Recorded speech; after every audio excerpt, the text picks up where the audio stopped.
So we ended up freezing over into ice. Chapter 6. Secret Lair. Oh wait. Wonder where it's They were safe. forged ahead, but the nights only seemed to grow colder. Luca walked home slowly under the pale starlight, cautious to avoid any more surprises lurking in the shadows. Reaching home, he slipped quietly into bed, half dreading what they might discover the next day. Secret layer. Oh yeah, it was. That's right. It was knocking.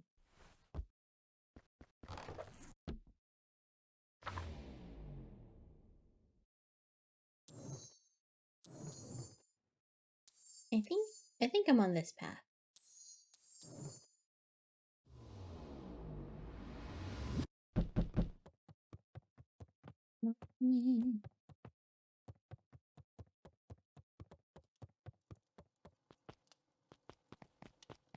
Oh, my friends. Oh, look at his little hat.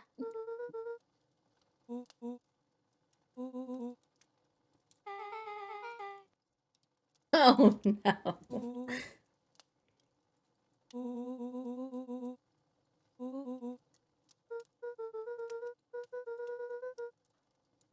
Okay. Oh yeah, Grandma. You saw her talking to the heiress in a hazmat suit. Luca and Beck rolled their eyes as Rollo strutted across the room.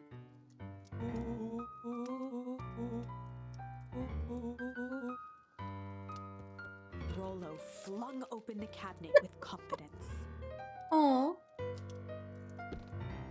He coughed as a veil of dust hit his face. Oh boy.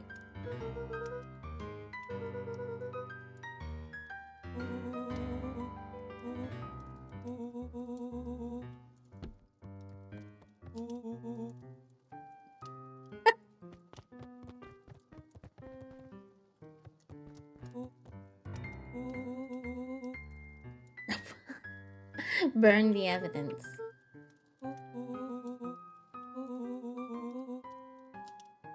Found a document.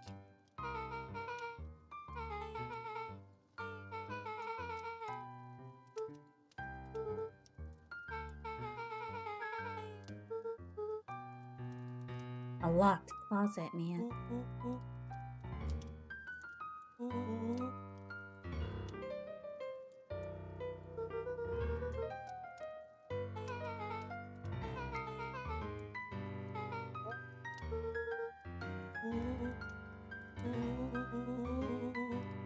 Pocket in a bush? Probably.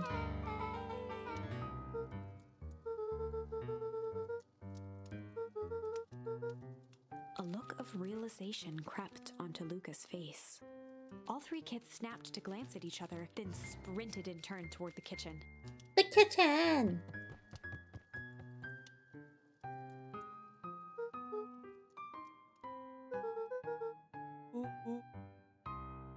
Are they gonna be able to do it?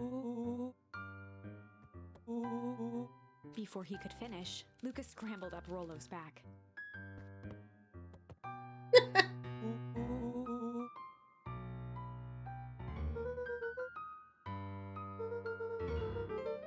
Sturdy head to sit on.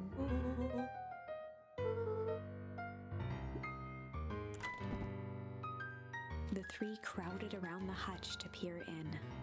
With the glass doors opened, a perfect porcelain display gleamed in front of them. Their eyes searched for anything amiss. But the only distinct feature was its impeccability. Hmm.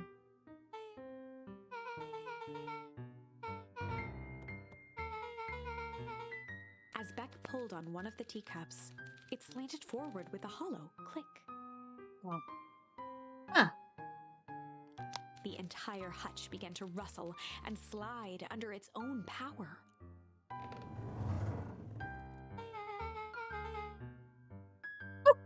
Well then, that's a little different.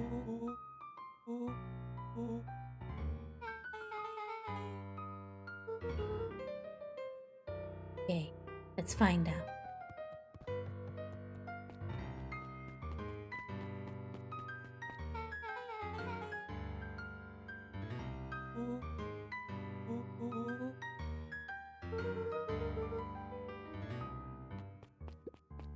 Luca jostled each cabinet drawer in turn. Only one was unlocked. He fingered through the filing cabinet, pausing at a bulging folder labeled Walter. For a long moment, he just stared at it. Wasn't his dad?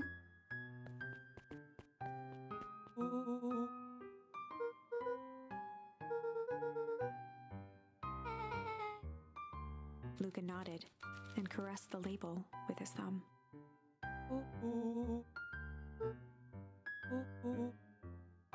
Rollo swiped the folder from the drawer and began leafing through the pages. He whistled to himself, barely looking at the text.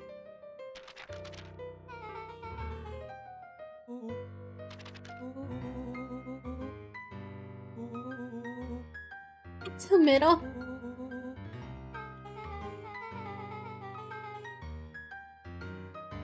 He's a scholar of dense documents. Cheeseburger. He stopped at a page and mimed, holding up a monocle.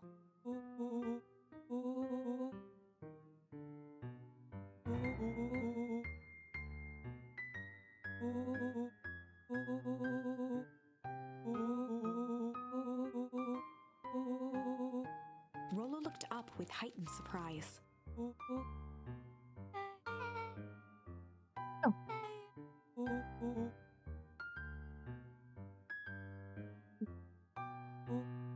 Rollo's finger traced across the page.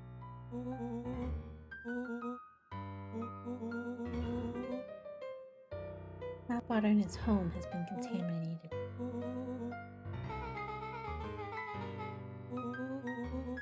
Rollo scanned through several more pages. Oh, he couldn't help her.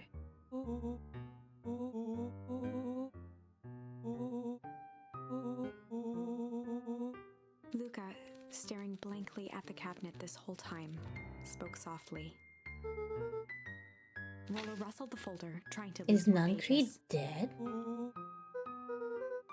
Luca frantically shoved the remaining cabinet folders, trying to find another labeled Walter.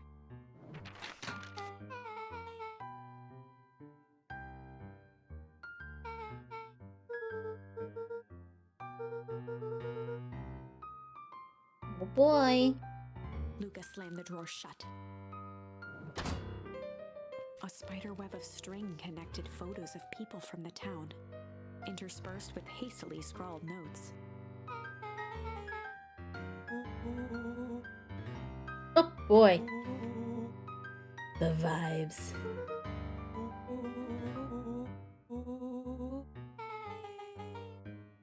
Little symbols.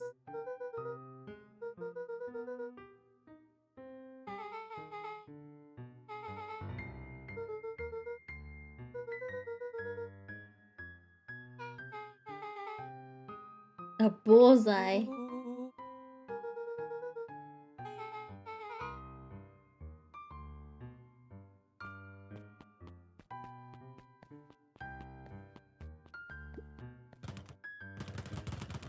Punch!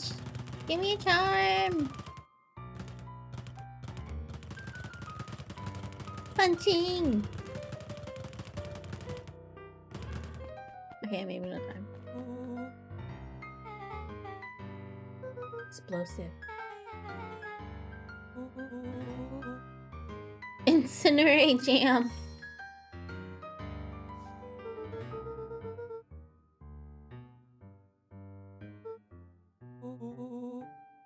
Rollo casually spun open a lid and dipped his finger in the jam.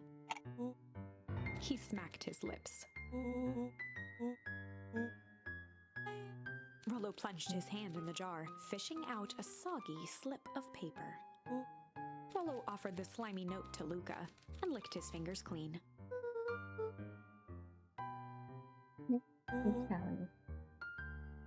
A grand jam gram. That's me. Last night I used the disguise Harris provided to scout the location. The timing window should be possible. Operation Spark Plug is a go.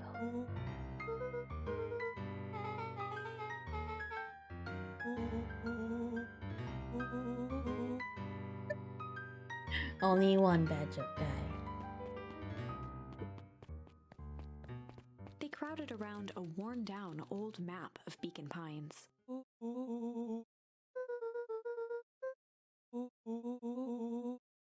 Every treasure map is an old map. Oh, that's a nice way to think of it.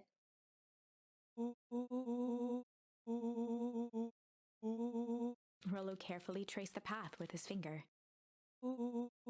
He jabbed down at the end point.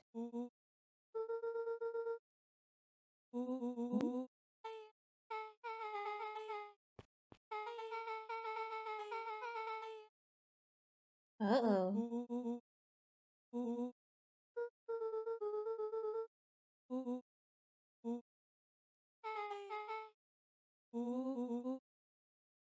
He said gulp. Gulp.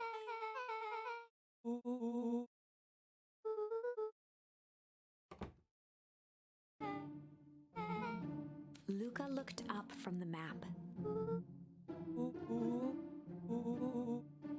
Uh-oh. Beck flicked off the light, and they became statues in the dark. Oh no. End of the Overhead, story. creaking floorboards bent under slow, deliberate steps. The kids looked up, the tilt of their necks following each footfall.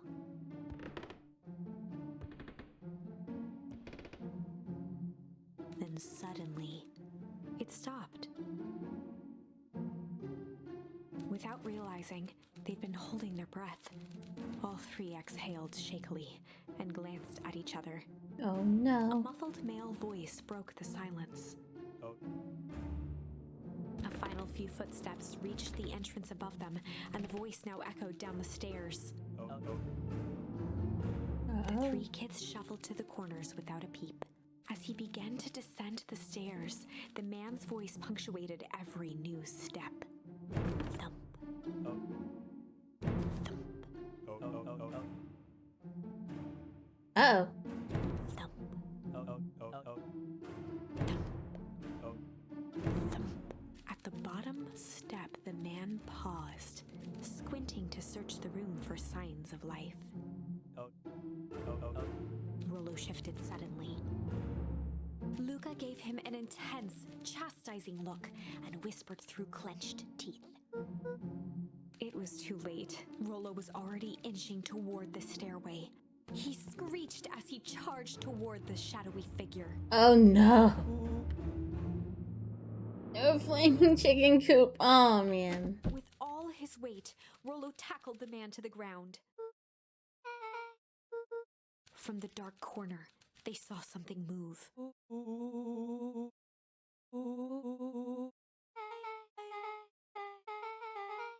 Luca scrambled to the hunched figure on the ground. Pressing his fingers to the man's neck, he sighed with relief.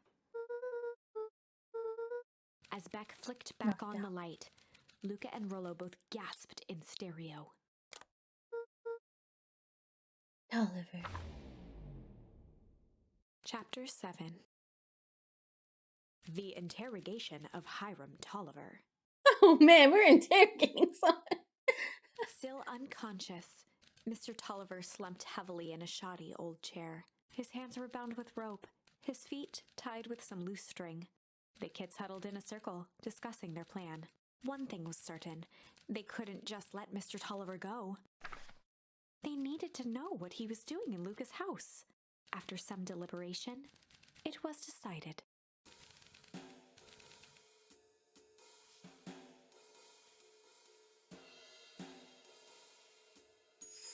They'd run the classic good cop, hard cop interrogation. Rollo brandished a steely gaze. I've got this. Read about it 100 times. Okay, Rollo. Rollo swaggered past the chair which propped up the slumping Hiram Tolliver. Without even looking at his captive, he began with a long, blustery drawl. Mr. Tolliver remained motionless. Rollo spun around to face him. He'd clearly expected to rouse Mr. Tolliver with his booming voice. Beck and Luca gave each other an unsure glance. Rollo slammed his fist on the table. He grabbed the table lamp and beamed it onto the unconscious face. Mr. Tolliver groaned and slowly lifted his head. He recoiled with a muddled, weary squint. The chair wobbled as he attempted to straighten up. Mr. Tolliver could only make out rough shapes through the glaring light. With a gruff tone, Rollo hoped to both conceal his voice and intimidate.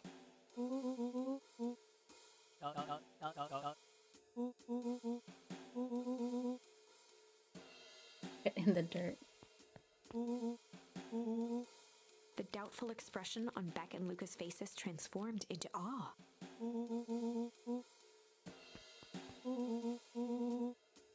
I've never needed another way. Rollo, hitting his stride, was now channeling every detective trope his memory could recall. He slammed the table again. Mr. Tolliver's voice became desperate. He was nearly in tears. Tolliver.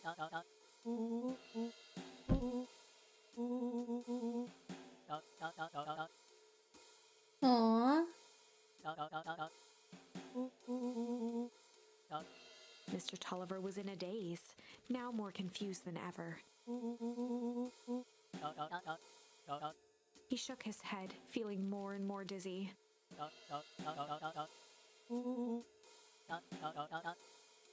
That's sore. His voice faded to a whisper. With that, Mr. Tolliver passed out cold. Rollo swung The around with a stress. repentant grimace. A little too hard.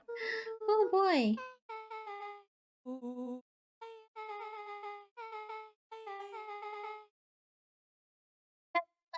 Fuzzy. How you doing? How was your new year? Temporary fancy. And then go back to cozy.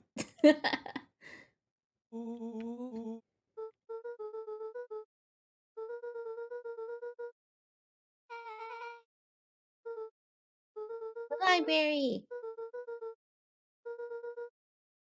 Let's find answer. Fast travel.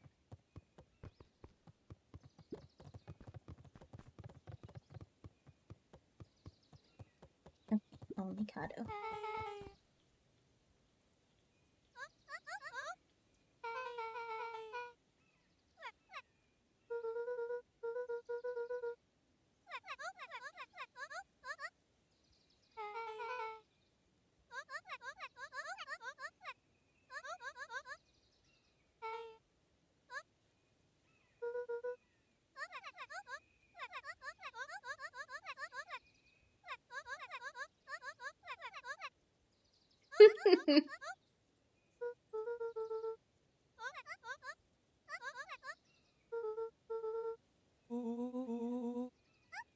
History of the town. It's gotta be a lot, right?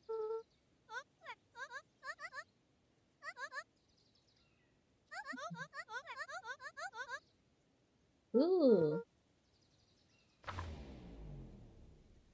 Chapter 8. Look at our page number. Nice. 6 feet under, 3 towns over. Wow, 3 towns over. The kids spent the rest of the afternoon combing through dusty piles of old county records, desperately searching for anything that could help them make sense of Mr. Tolliver's cryptic utterance. Luca tried to shake the thought of Gran's basement, but his focus wavered. Explosives, messages hidden in jam, dossiers on various town figures, and a corkboard threaded with photos. Gran was the only family he had left. He still couldn't bring himself to believe the worst. But the old map with the symbol of explosives in town square made that difficult. As the sun began to set, the kids were no closer to the truth.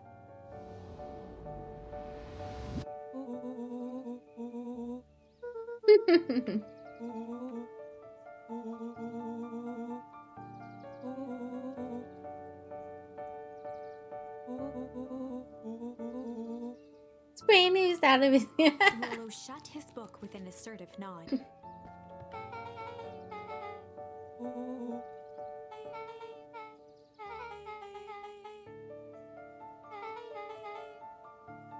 Yeah, Marlowe Beck. muttered under his breath.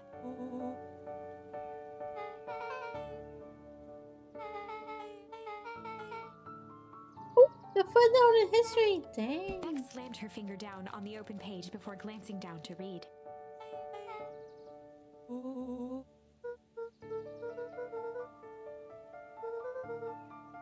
Something tickled the back of Luca's mind. Gray Hartford.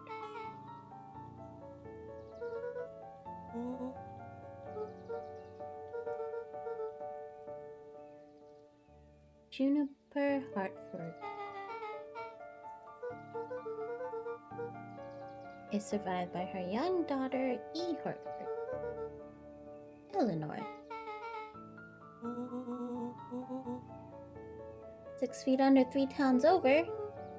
Who is he living with? The question hung in the air. Mookie.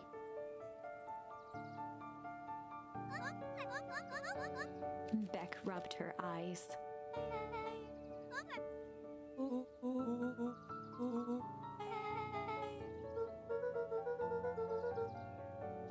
Festival.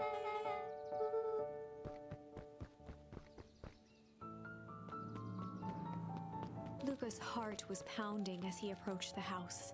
If he was lucky, Gran, or whoever it was, hadn't gotten back yet. And of course, there was Mr. Tolliver tied up and unconscious in the basement. Dealing with him would be the first order of business. Luca shook out his arms to calm his nerves before entering.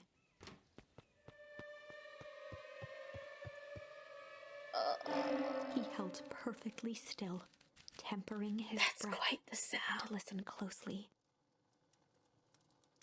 She was asleep. His only hope was that she hadn't found Mr. Tolliver before dozing off. I mean, the cabinets moved.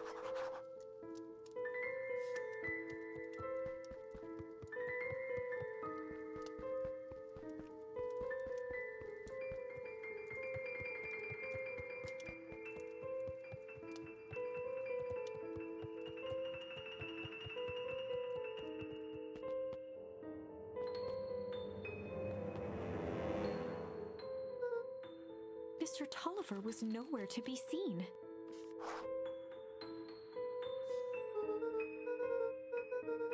Or maybe Gran knew everything. Luca's hungry stomach groaned. Not realizing it, he'd gone the entire day without eating. Oh no, he didn't eat anything. Luca rushed over to the pile of jam jars, unscrewed one, and shoveled a handful into his mouth. He flipped the lid to read the label.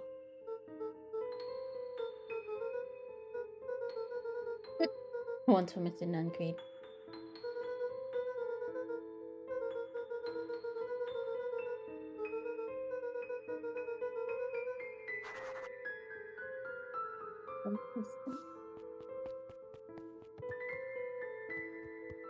Why didn't he put this back?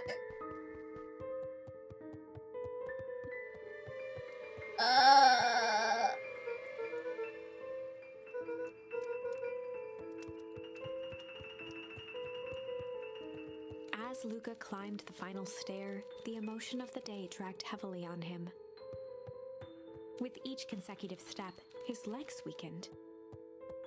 His stride began to falter. He tried to grab for the railing to steady himself. He just poisoned himself. Something was wrong. Luca groaned and tried to move. Has she been trying to poison Mr. Nuncreed? His limbs might as well have been bolted to the ground. Through numb lips, he mumbled just before falling asleep. The gem. Oh boy. Sure did sleep.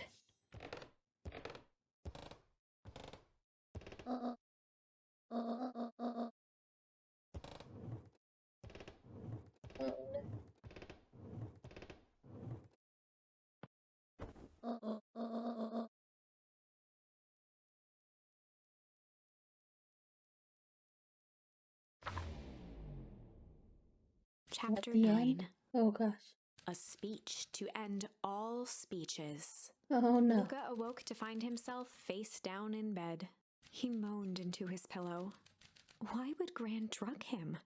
Or rather, why was she trying to drug Mr. Nuncreed? Because he's a creep. Shaking the questions from his woozy head, Luca snapped back to the matter at hand.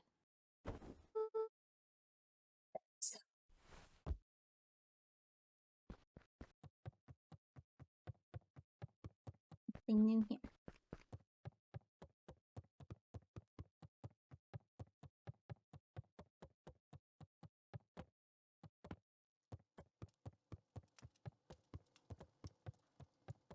Still open.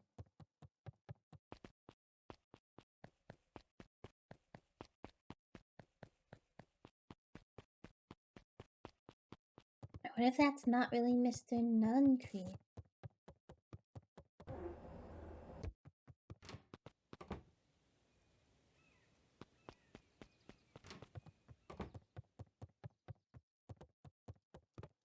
Alright, let's get to this festival.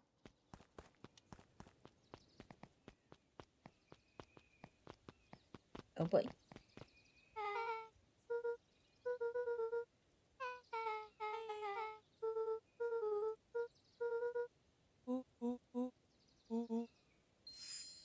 Sly.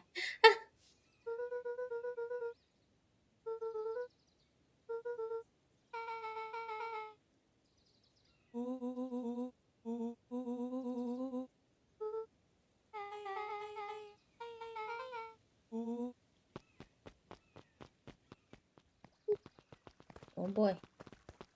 Augustus Valentine nervously wiped his brow. Oh yeah.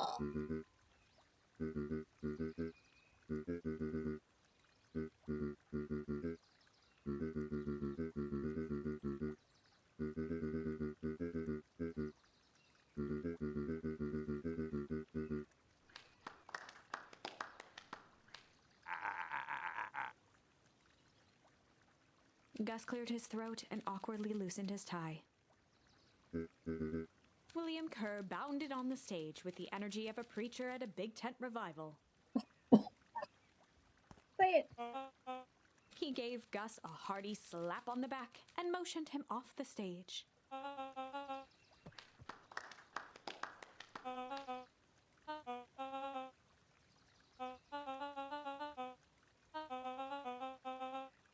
Mr. Kerr pulled a big stack of note cards out from his vest. Yikes, didn't prepare anything, huh?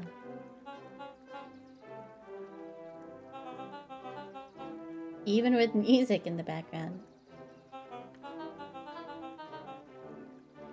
Better tomorrow. Change.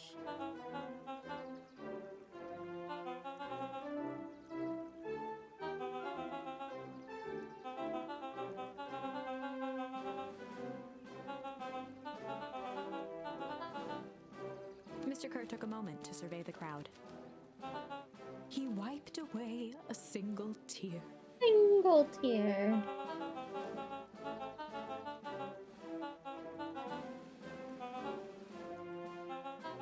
Mitchell.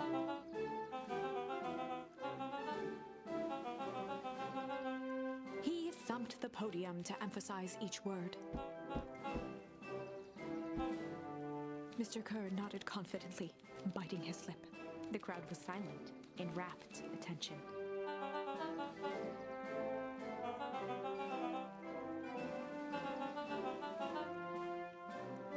Mr. Kerr methodically made eye contact with each section of the crowd.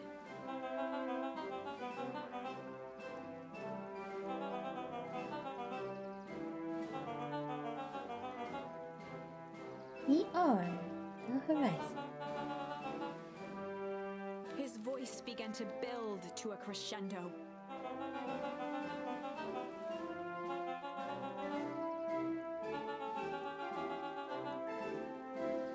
Okay. Change is a choice. I agree with that.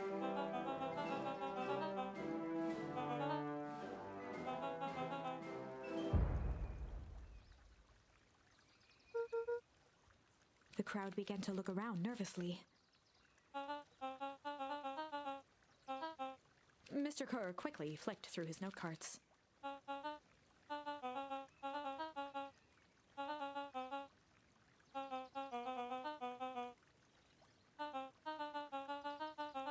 He raised his hands up to the heavens.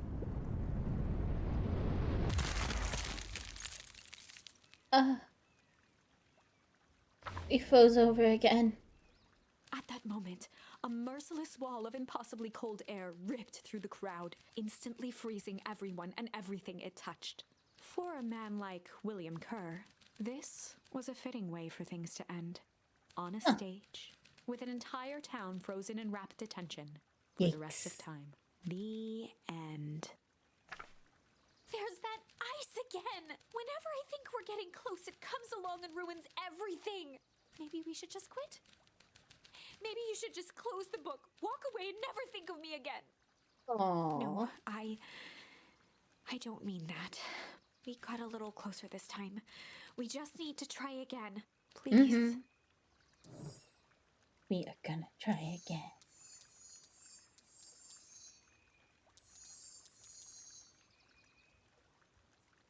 A beginner's guide to hostile interrogation. Alright. Let's try this again. Classic good cop. Sly cop. Hello, Mega. Happy New Year. You have a fun New Year? Anything exciting? They'd run the classic good cop, sly cop interrogation. Thanks for looking. Luca and Rollo ducked behind a barrel, leaving Beck to her task. Beck, go! With a few crisp snaps, she roused Mr. Tolliver.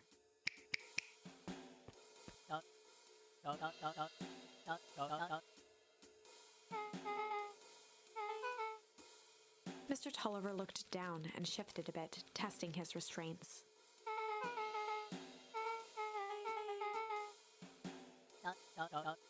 Beck caught herself before letting the surprise manifest on her face. She'd already gotten him to reveal his relation to Gran. This was going to be easy.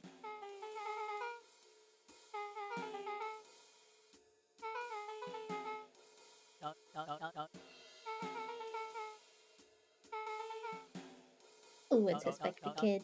Mr. Tolliver wriggled a bit in his restraints.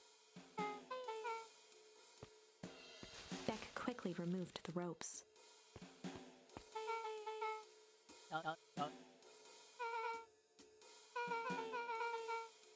Mr. Tolliver rubbed the growing knot on his forehead.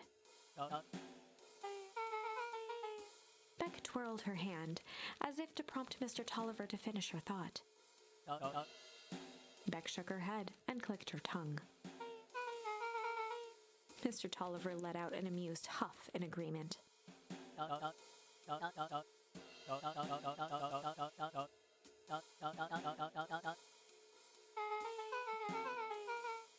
Beck was on a roll now, playing Mr. Tolliver like a fiddle. Go, Beck, go!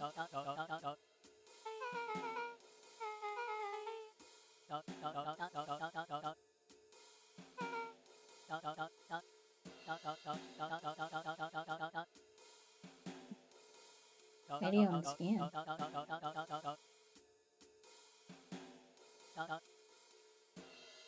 Underground secrets.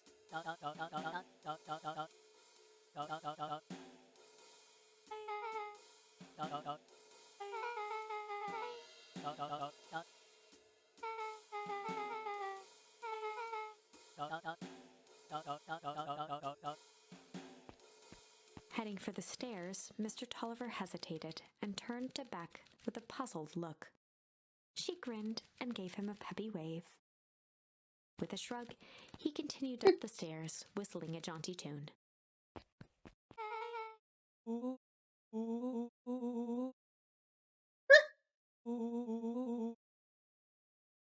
Beck blinked slowly in disappointment. Yes.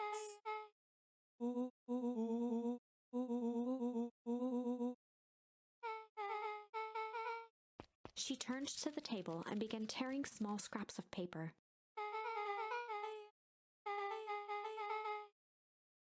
Beck marked each scrap of paper and leaned back.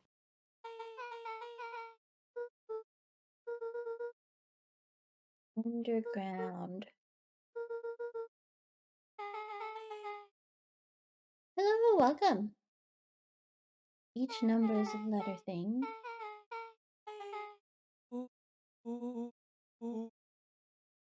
Duncreed's drugstore. Huh. Luca and Beck looked at Rollo with amazement.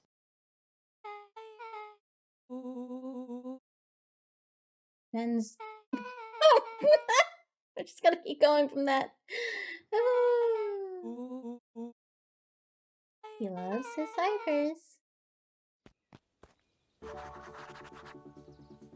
Feeds drugstore. Sus. Oh.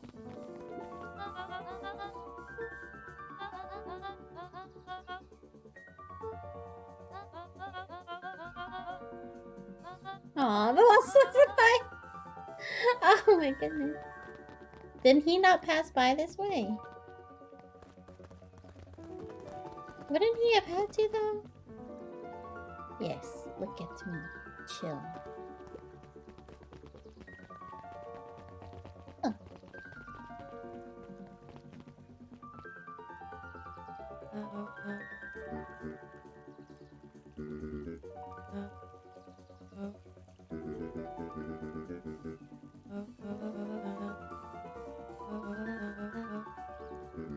Gus looked around nervously.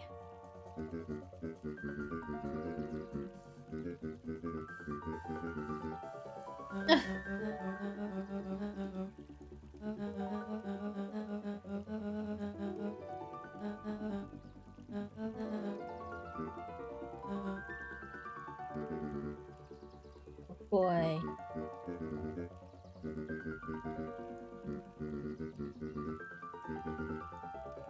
He's turning.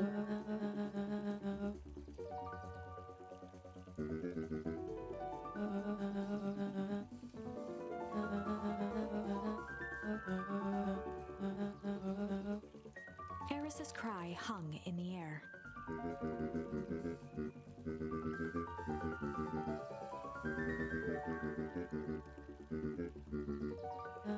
Boy.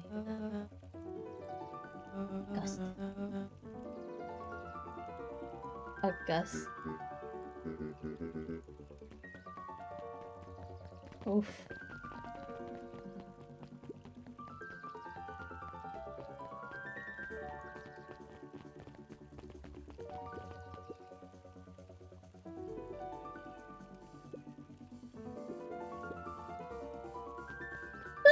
And the villain makes a good point. Okay. Who knows?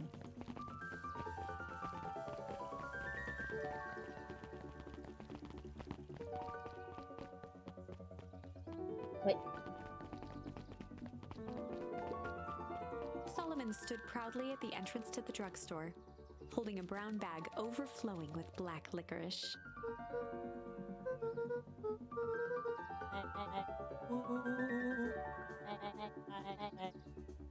Solomon shoveled a surprising amount of licorice into his mouth. I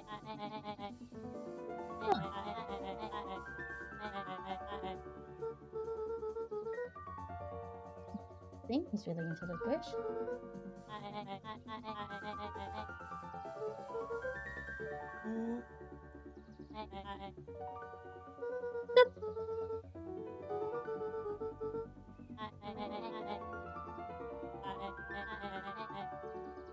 Cold hard cat.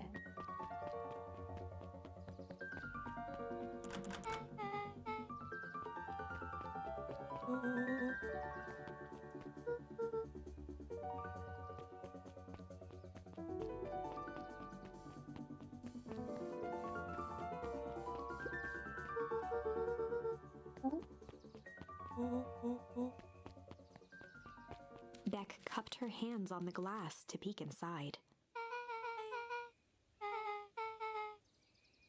Linky keypad.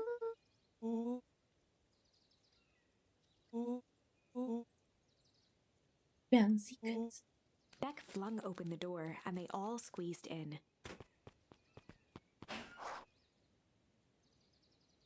Ooh, does this bring them to the underground? Luca cracked his knuckles and entered the letters into the keypad.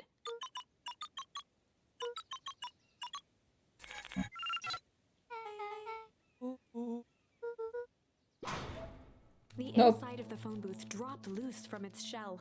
Without even the space to panic, they closed their eyes, held their breath, and accepted their fate. Suddenly, the chaotic descent slowed to an effortless landing. It was unclear where they ended up, but at least it was solid ground. The air was stagnant and smelled vaguely of chlorine.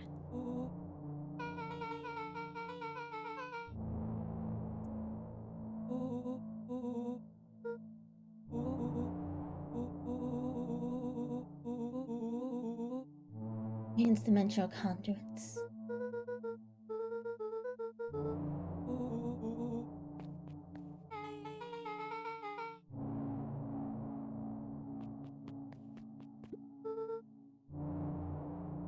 Fertilizer warehouse.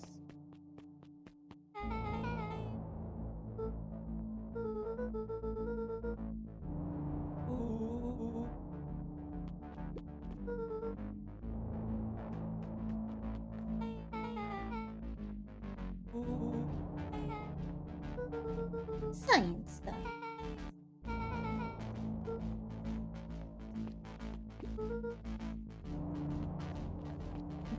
Dimensions.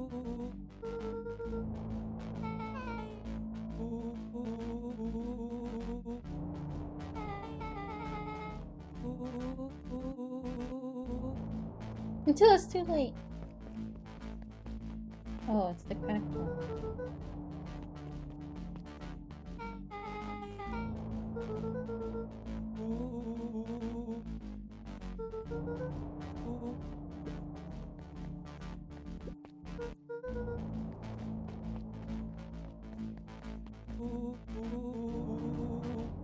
Oh boy, Rolo's Rolo. hands hovered over the field of blinking buttons.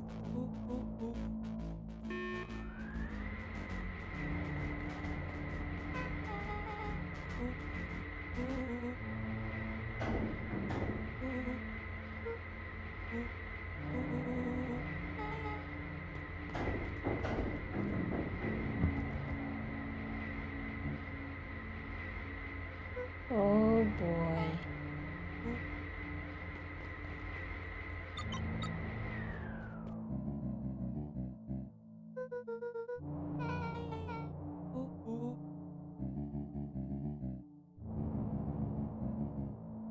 Makes them feel clever.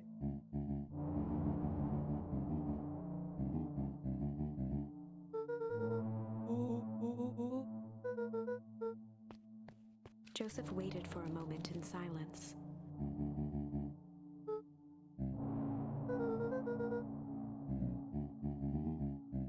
He gestured toward the strange tubes.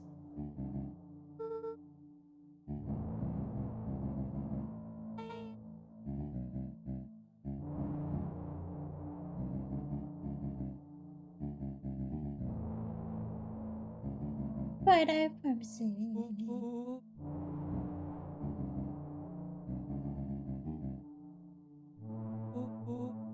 Nuncreed let out a growl of a sigh.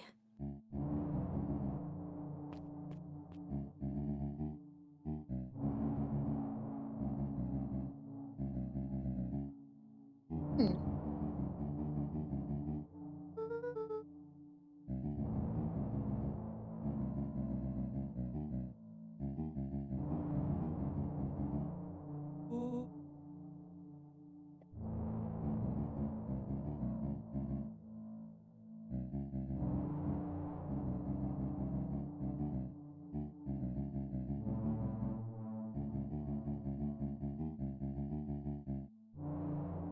He shook his head wistfully.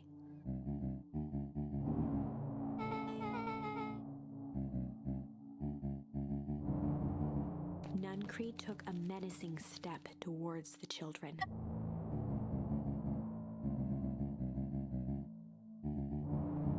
Luca began to laugh.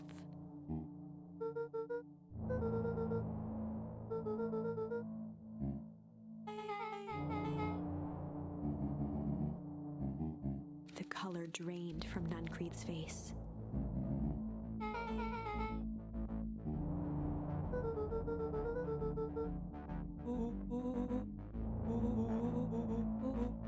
Nuncreed grabbed Luca by the shoulders. His eyes were frantic.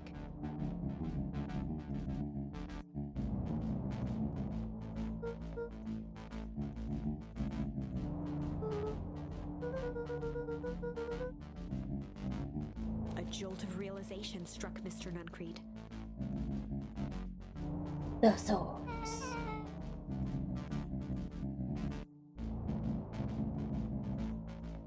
To freeze us all! Oh boy.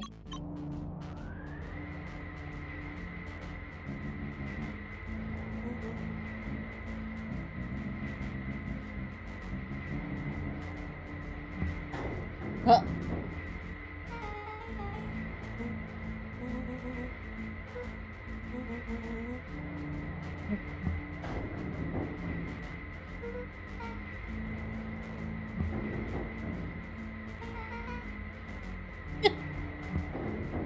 Oh boy. Here we go. Chapter 8. He seems like okay-ish. The cold, hard truth. Beck leapt up, allowing the suction to yank her into the dark. Dimness eclipsed around her like the shutter of a camera as she seemed to cover great distance in mere moments. Her only points of reference were glints of upcoming turns, which approached with frightening speed, only to carom her gracefully along. She heard the tinny, distant echoes of Rollo's glee. Once she stopped fighting against it, the ride was impossibly smooth. Then, all of a sudden, as if minutes had passed in an instant, light blazed into view.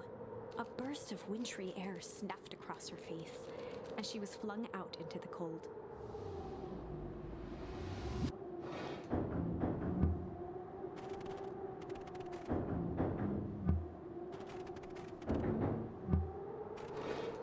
Some sort of mines.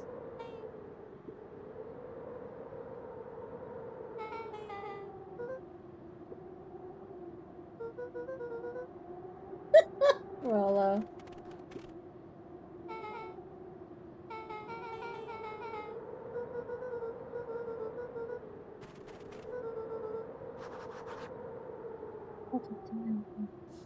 Well, if you think you went that way, we're totally going not that way. So I can look around.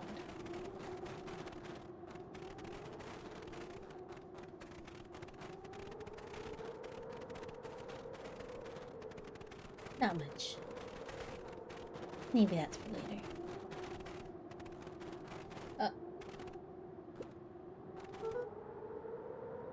Oh, did it already happen?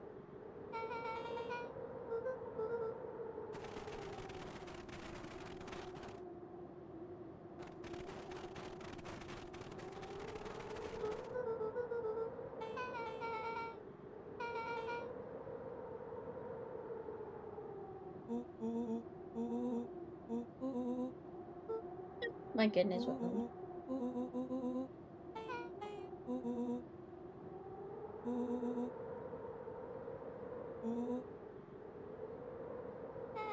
Boy.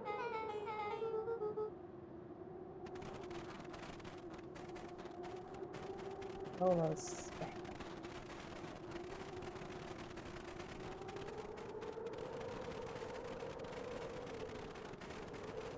As they rounded the corner to the frozen town square, they spotted Mr. Nuncreed inching cautiously toward a pit at its center. He held his arms out gingerly, as if approaching a beast in the wild.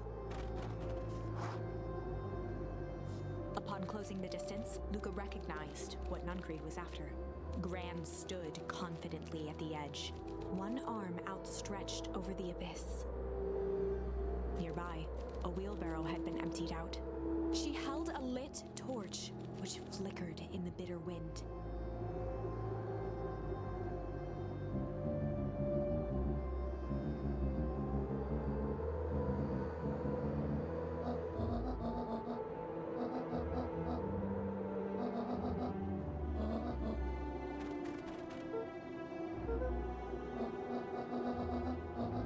Mr. Nuncreed turned back toward the kids, desperation in his eyes. Rollo and Beck held steadfast in Luca approached closer. Mr. Nuncreed spun back toward Gran, his voice growing louder.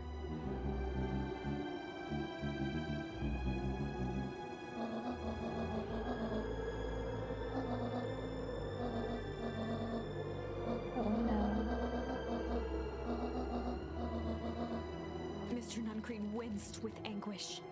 His voice hardened. They both now yelled, not to each other, but at fate itself, Making their peace with long-held burdens. The wind howled with encouragement.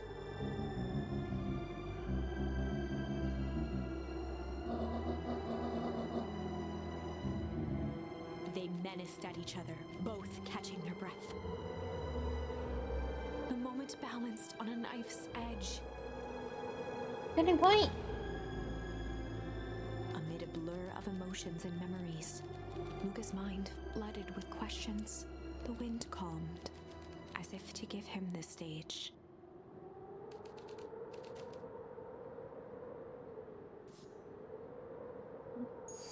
And in the stillness, he began to weep. It was all just too much. Falling to his knees, Luca whimpered softly. The tears crystallized as they hit the snow. Gran stared at Luca for a moment with warm sympathy, remembering why this was all necessary. She stiffened up and brandished the torch at Mr. Nuncreed.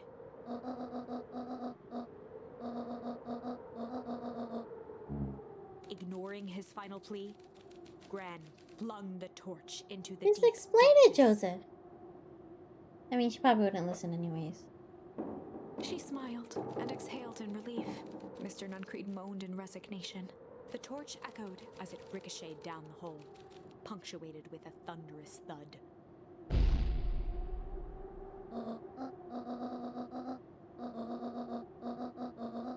Before Gran could finish, the ground shook her to silence.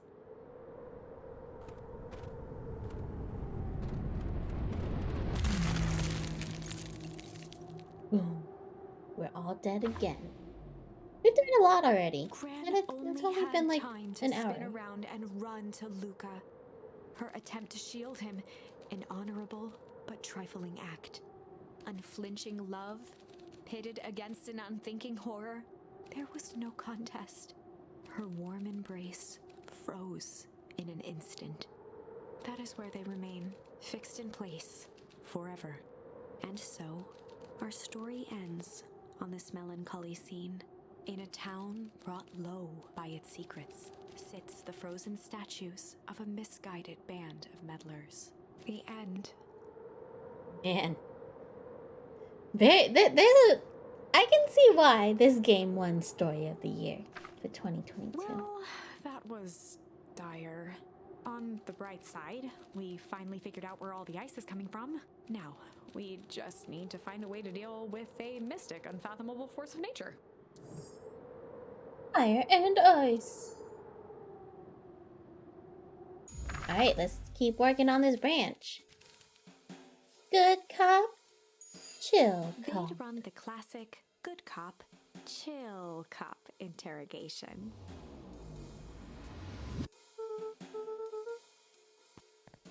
Luca walked Cute how calmly each to of the them light get a switch, try. flicking it off and on a few times. Mr. Tolliver shook his head, gathering his wits. He looked over to find Luca, who returned a calming grin.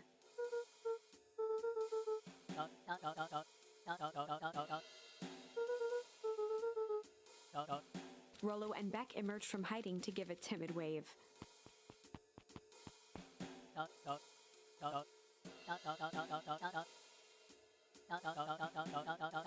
Luca glanced over to Rollo and Beck, who replied with skeptical looks.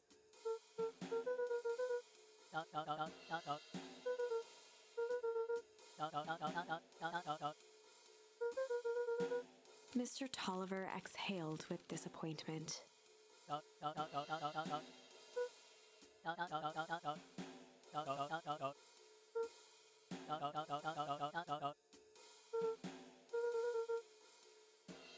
Does seem pretty weird, huh? Luca gestured to the corner.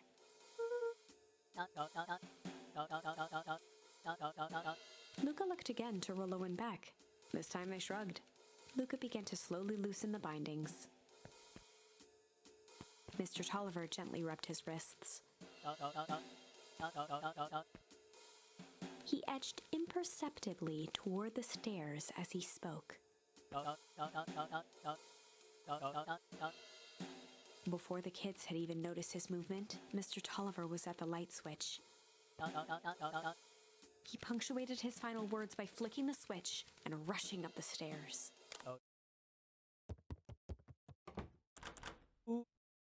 Beck darted to the wall and turned back on the lights. It was too late. Rollo confirmed what they all heard.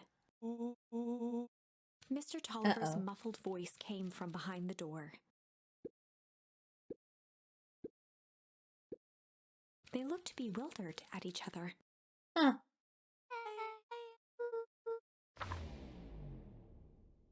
They heard the staccato thump of quick steps exiting the house. The kids looked down in resignation. This isn't how it goes in Hank Atomic. For some reason, they'd always assumed it was up to them to save their town. Luca opened his mouth, hoping to conjure some magical words to make this right. Only a hollow croak escaped. The end. We're locked in the basement! Well, we certainly aren't going to find a grand resolution to our tale locked in a basement. Back to the drawing board. So for now, this definitely goes higher, but we gotta work on some other stuff. Let's, oh boy. Let's do this one. Drama! Run. Luca drew himself up and decided to take the only option they had left. Flight. He squinted down the barrel of the mission control defense cannon, aiming it through an opening in the dense tree branches.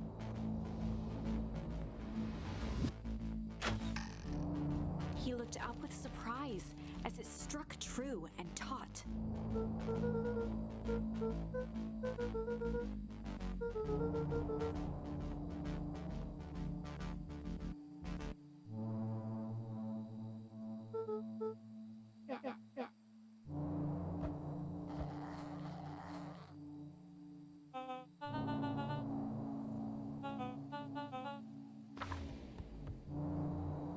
Luca and Iggy winced as they sprinted through the thicket. The branches clawed at them, reluctant to give passage. After what felt like a marathon, Luca stopped in his tracks as they reached the clearing.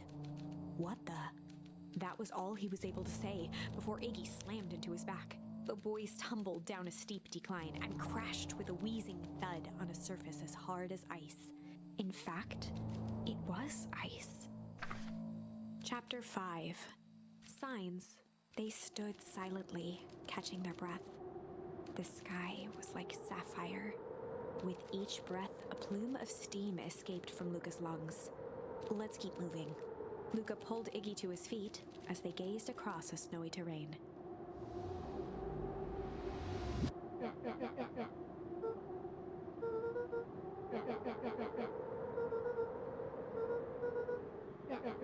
Downhill.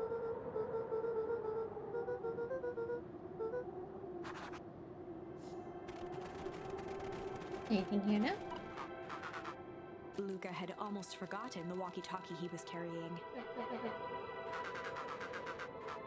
Luca looked at Iggy with hesitation. With a resigned sigh, Luca responded.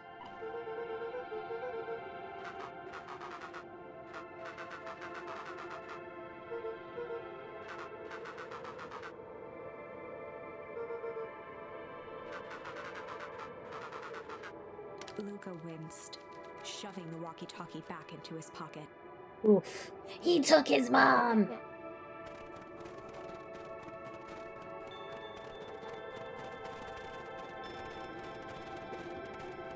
A disc of smooth metal was lightly covered in snow. Two faint seams were visible along the surface.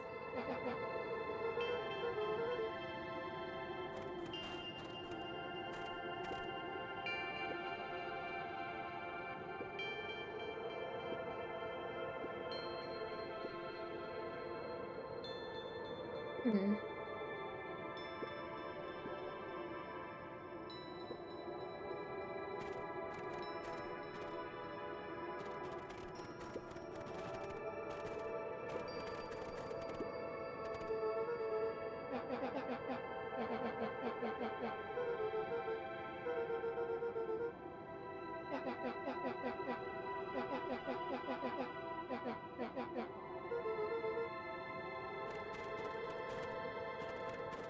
Thank you.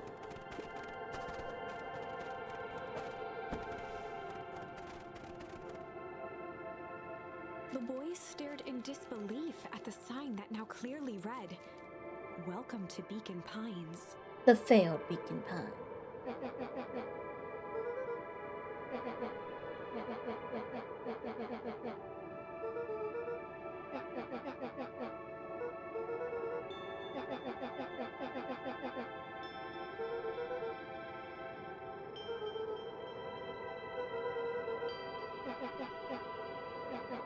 Of course. Uh-huh.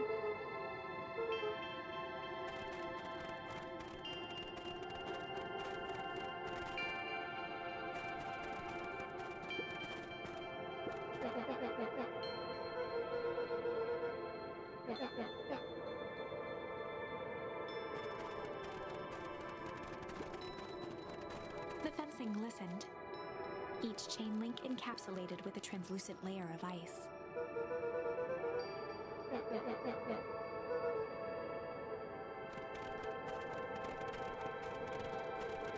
Look at that last time. Looking down at the frozen stream, Luca could faintly see a school of minnows encased in the ice.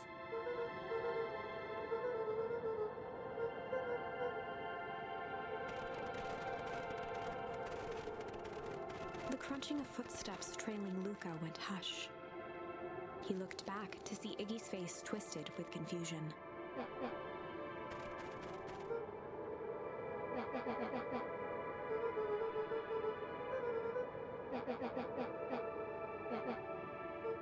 What?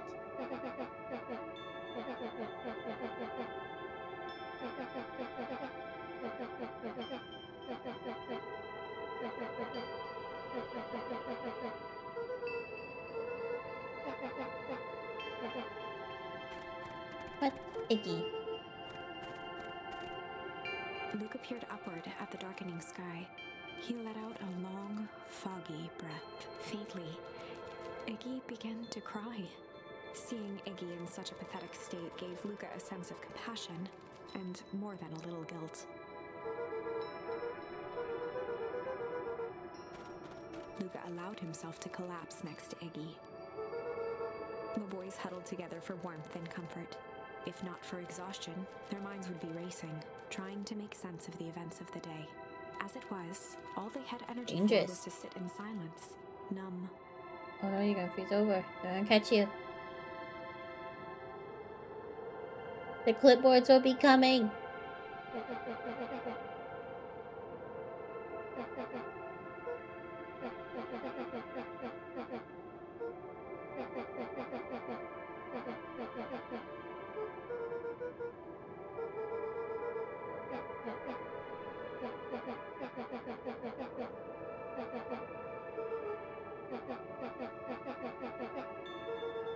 Iggy motioned sarcastically to his half-deformed face.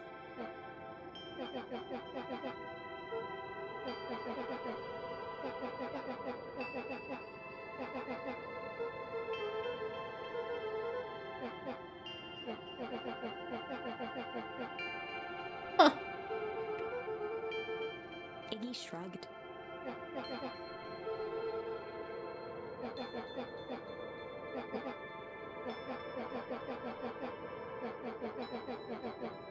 Iggy now wept openly.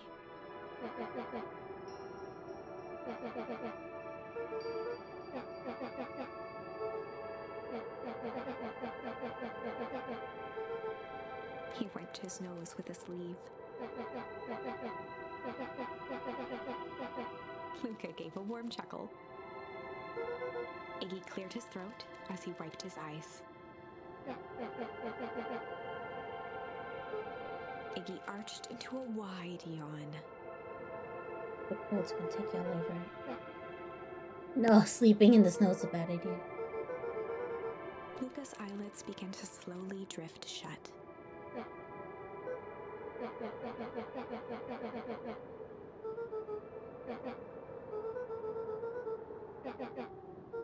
That's all Luca could whisper before succumbing to sleep. Iggy snuggled in some more.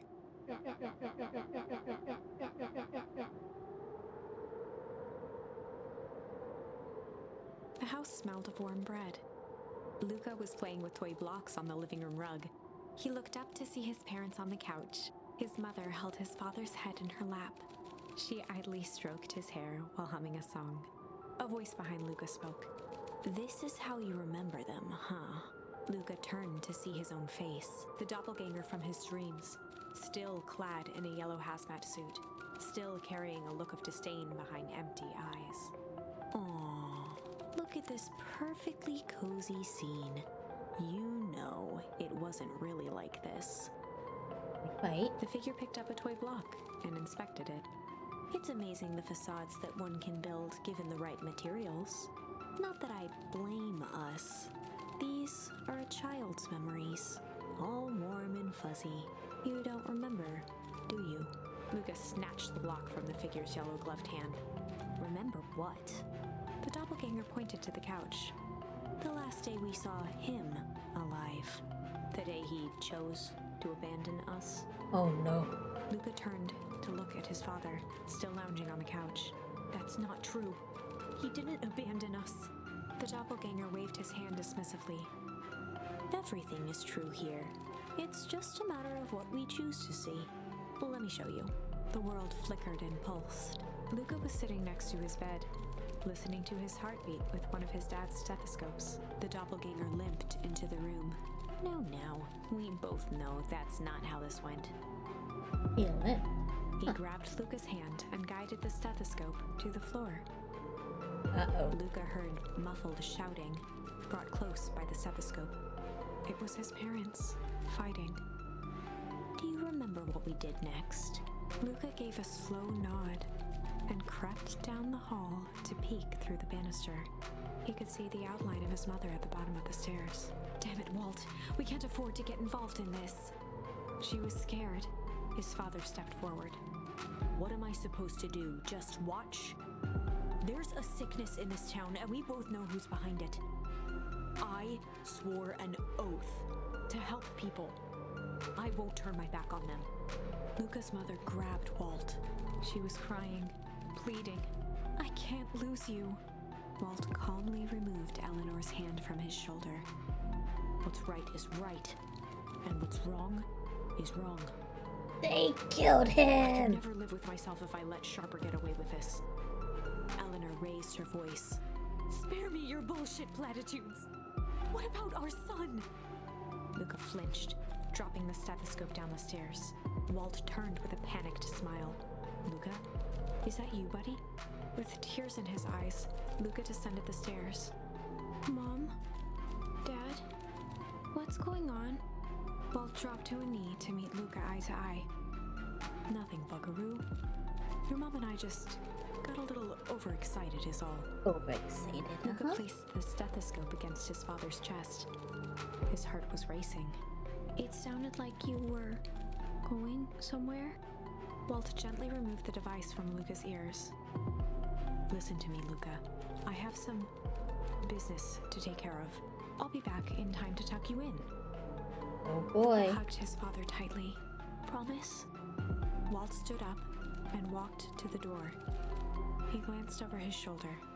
I promise.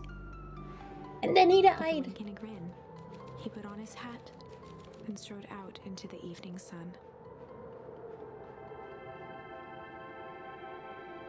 A figure approached soundlessly from the foggy snowfall.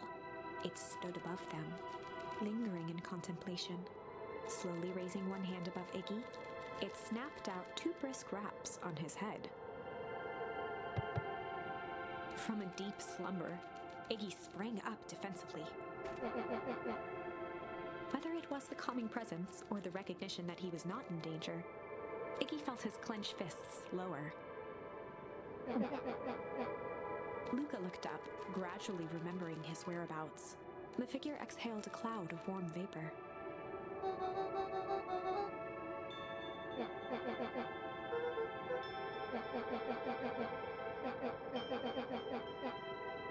Knocking on people's heads.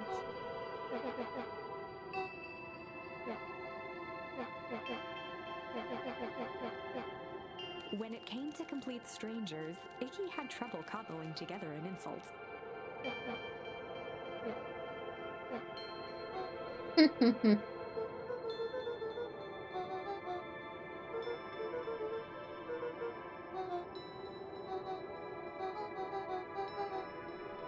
Infinite spans of possibility.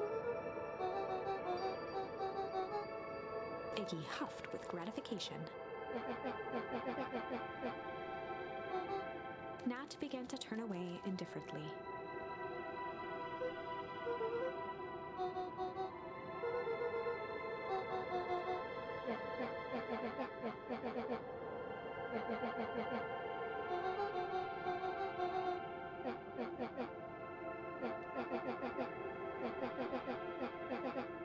Iggy turned sharply and began to stomp off.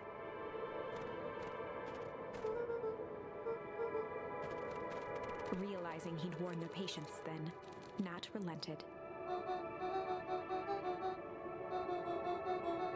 Luca and Iggy turned around with hope in their eyes.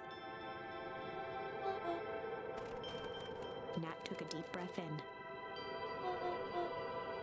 Nat exhaled slowly, then snapped his fingers. For a brief moment, Luca and Iggy let themselves believe that some great magic was about to unfold, until they opened their eyes and found themselves in the exact same place, cold and disheartened.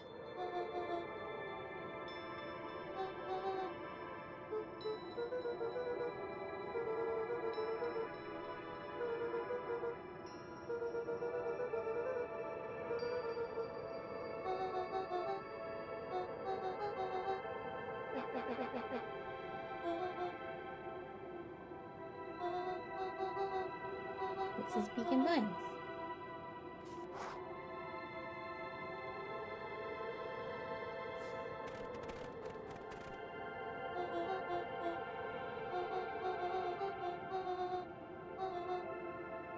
A replica.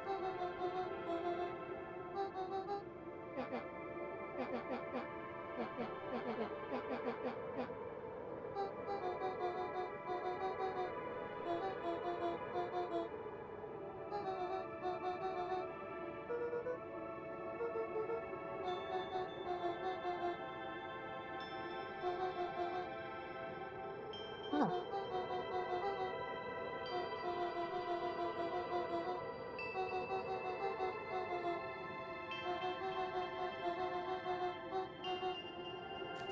Interesting.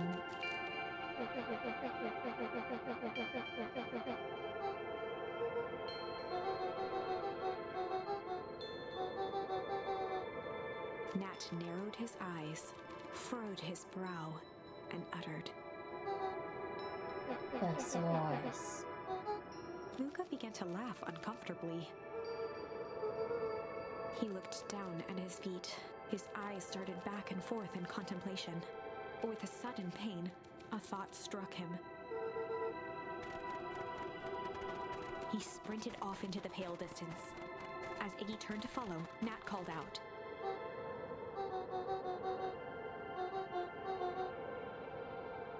Head west through Weepwood.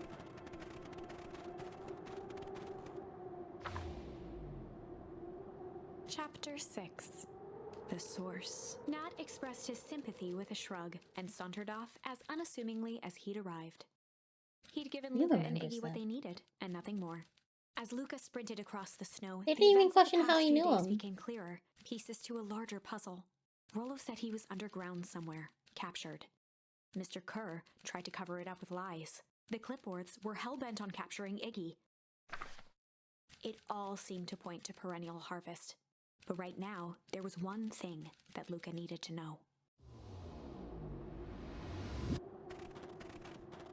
Luca stopped dead in his tracks. The tree was gone, uprooted and moved, leaving a raw gash in the earth. Oh, they moved the He dropped to his tree. knees and dug wildly at the cold snow. His numb hands hit something hard, a headstone. A dry whisper escaped Luca's lips.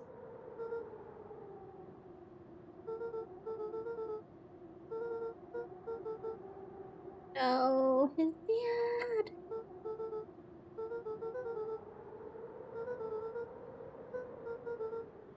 There was no reply, just snow-covered silence.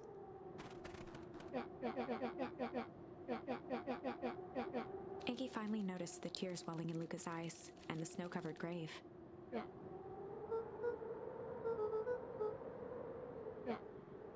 Suddenly, they heard the crunch of approaching footsteps in the snow.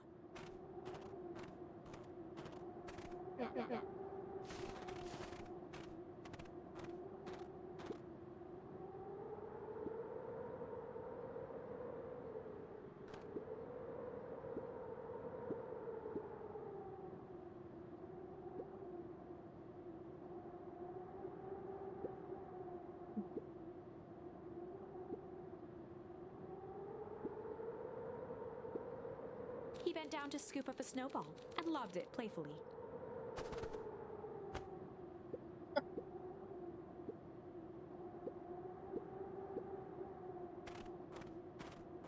Oh, is he dancing?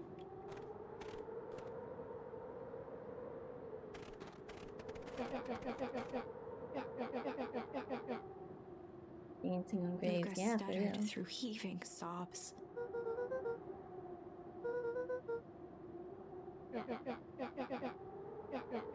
Iggy gave Luca a solid smack on the back of his head. What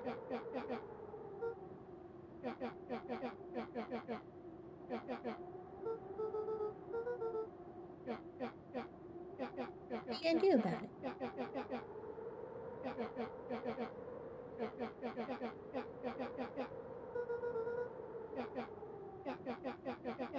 Yeah, learn to stand up for yourself. Luca wiped his eyes with a sleeve.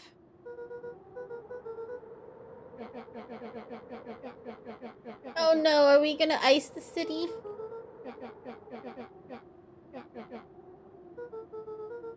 Iggy flashed a mischievous smile and cracked his knuckles.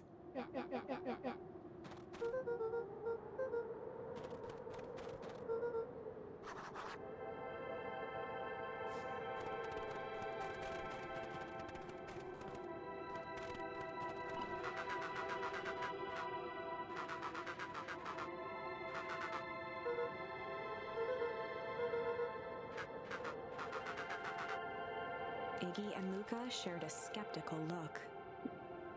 Us. Hello, Alpha. Happy New Year. Hope your New Year went well.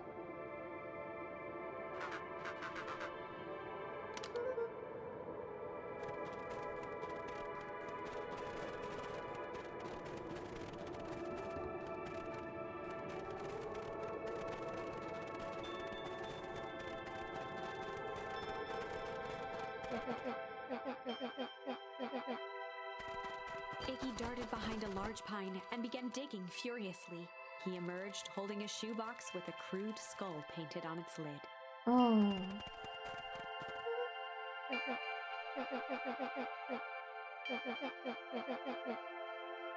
Huh. The good stuff.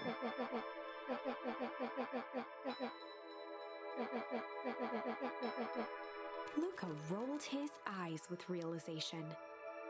The flaming chicken coop. Iggy stifled a chuckle.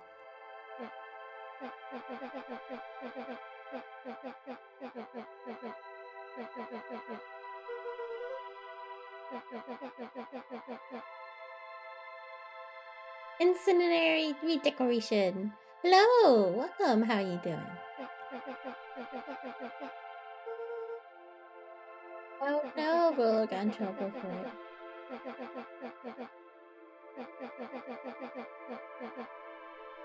Oh, they weren't really gone, it was here. Iggy triumphantly raised the shoebox. The whole town got moved! Oh my goodness.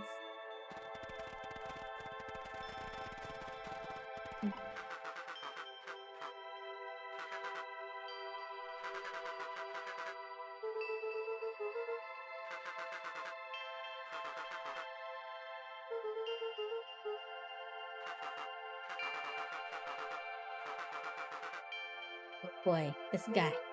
Evil.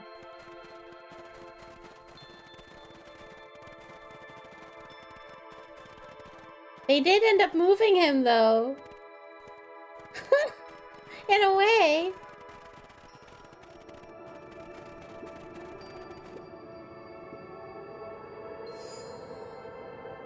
Yeah. Or any of the other buildings.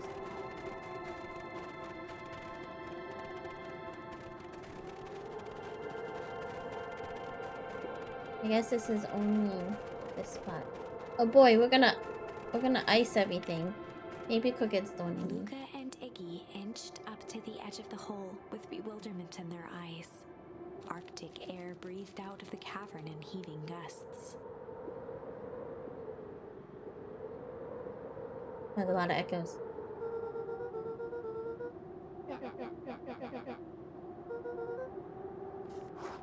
The source, we found it.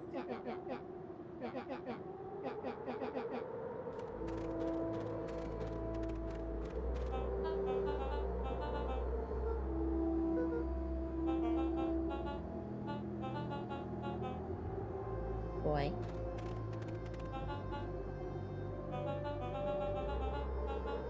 Mr. Kerr gazed down the abyss in contemplation.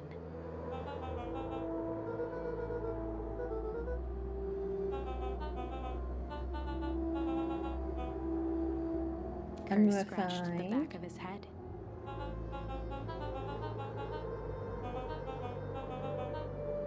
Huh.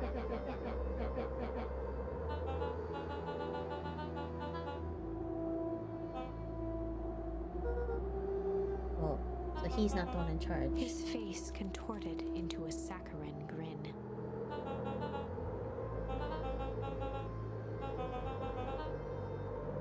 Ooh, okay.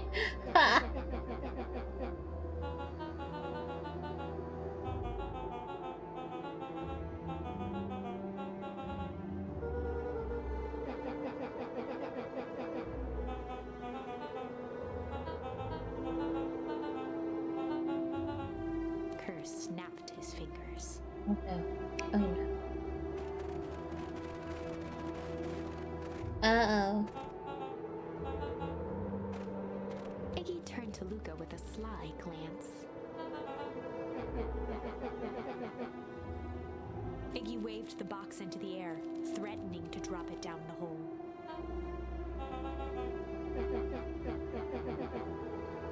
Oh boy, we're just about to ice the world.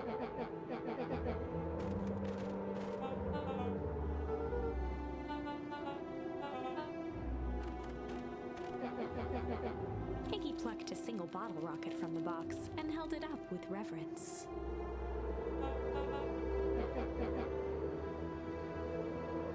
After a long pause, Mr. Kerr flung up his hand with frustration.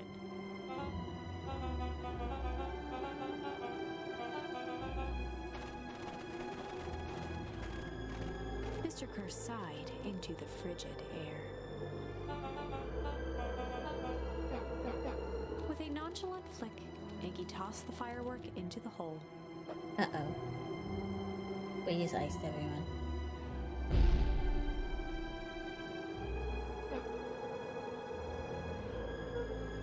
With a growl, Kerr leapt at Iggy, crashing through Luca.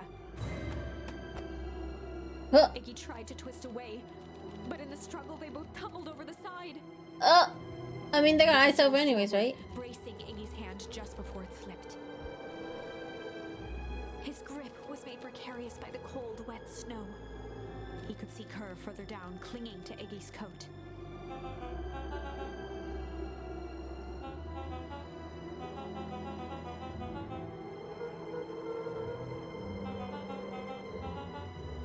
They're always listening? Oh boy.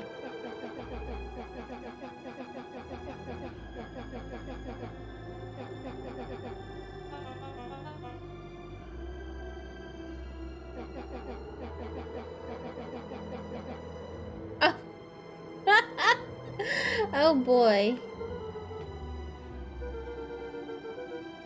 Mr. Kerr gasped with insult.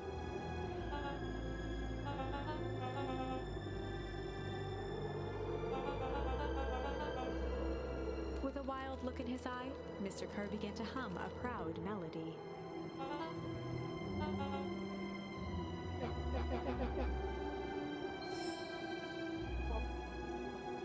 Coming before death. Luca's hand began to cramp. His voice began to crack.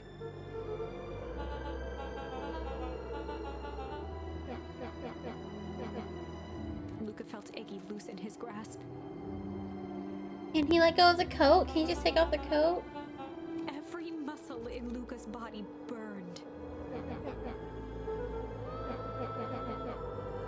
Oh, music change. Luca felt his hand slipping.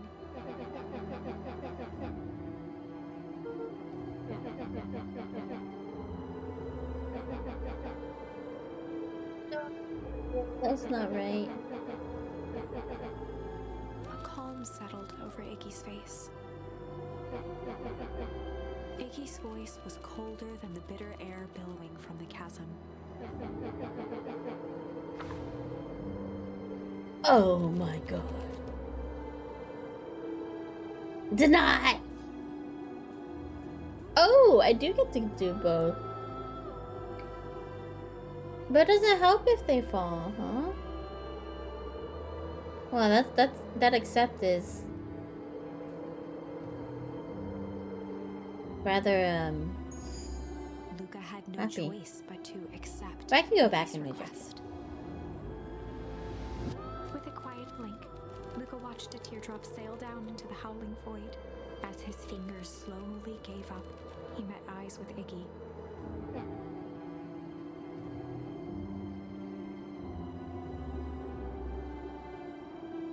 The two silhouettes were swallowed by darkness. I mean, but he went down with a box of fireworks. Don't I ice over anyways?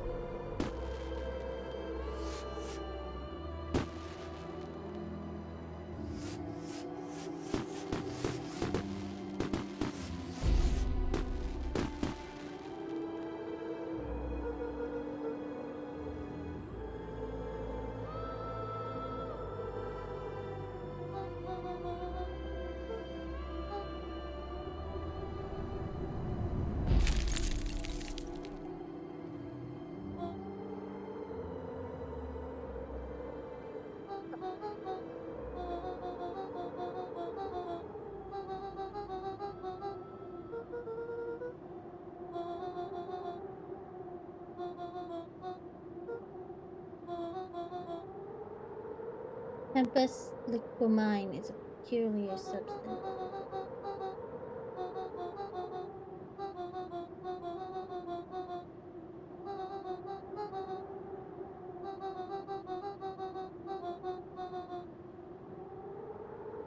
Gate.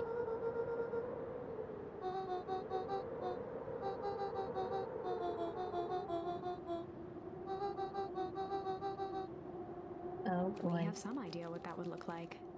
Yeah.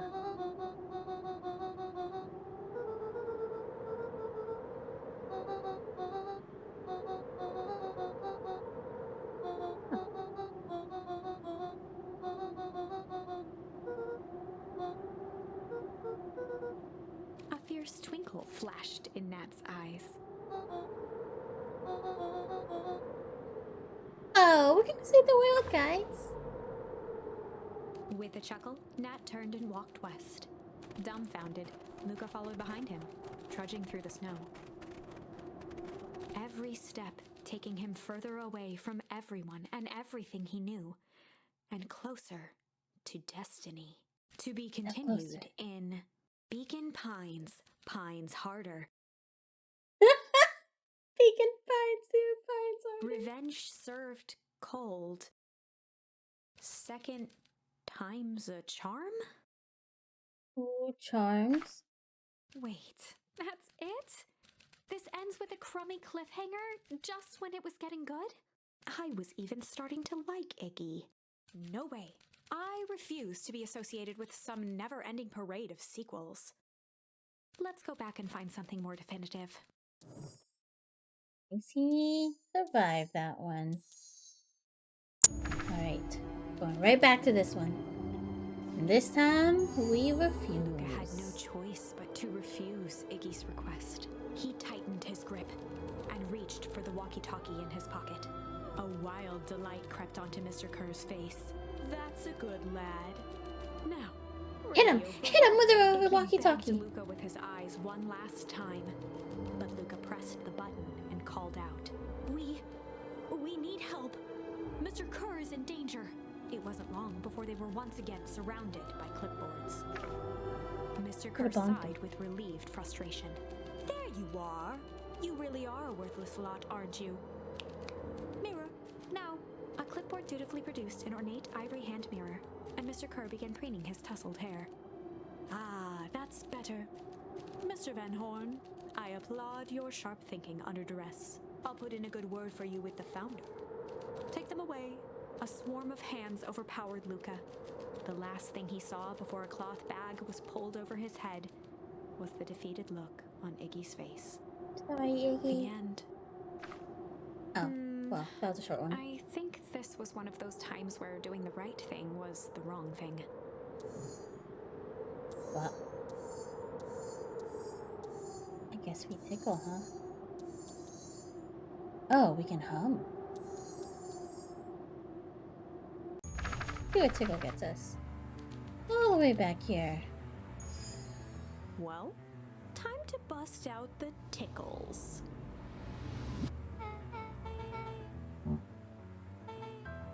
Beck lunged forward and began to tickle under Tish's arms.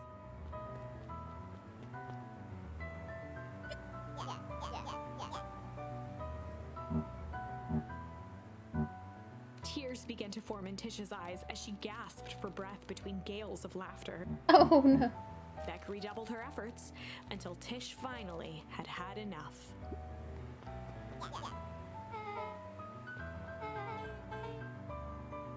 I think you were just threatening him. Iggy's eyes darted around, a realization dawning on his face that he was now outnumbered. Yeah, you're outnumbered. Iggy kicked at the puddle before making his escape.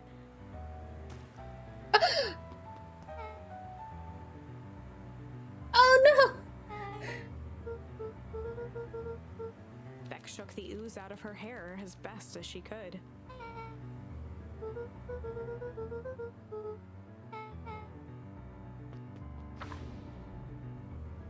Chapter 4. The Best Policy. Luca paused for a moment, catching his breath. He'd only just met Beck, and somehow he already managed to drag her into this mess. He just... Hopefully he could make it up to her. But finding Rollo was his primary concern. Oh no.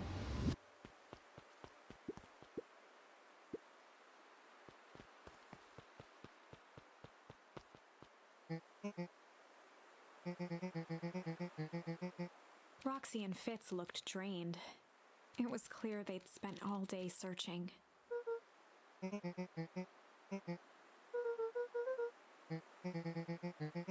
Roxy's temper could often be dismissed as the impatience of an older sibling. But this was the most intense Luca had ever seen her. Her eyes were wild and unfocused, looking straight through Luca. In a torrent of rambled words and tears, Luca broke down.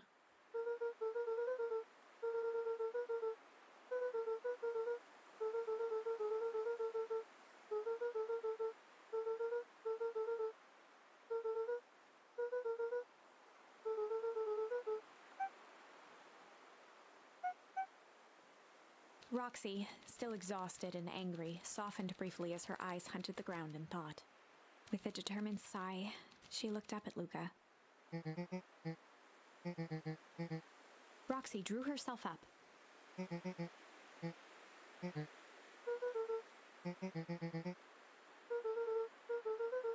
Roxy tried to think of the safest place to send Luca.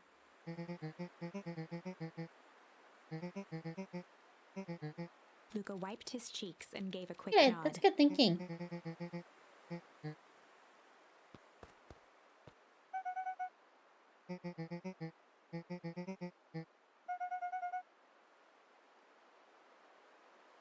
Oh. Looking into the puddle, Roxy rubbed her arms to warm up.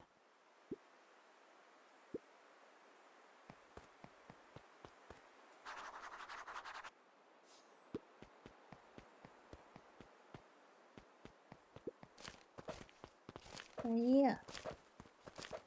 Oh, the shrooms.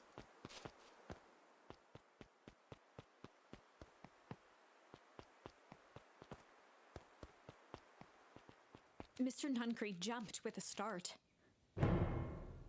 Luca motioned to the phone booth.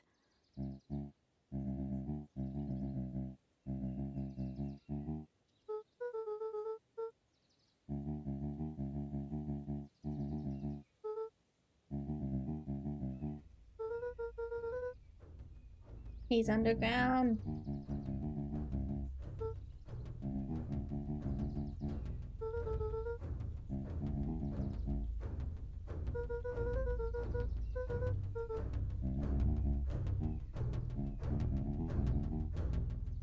Mr. Nuncreed gently placed one of his substantial hands on Luca's shoulder.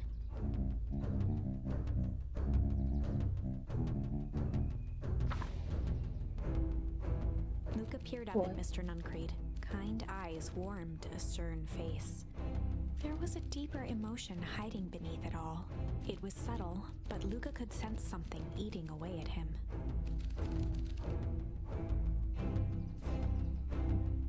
There was a shame. There was a shame lurking behind those eyes. A deep sadness. If Mr. Nuncreed was that worried about Rollo, maybe he could help.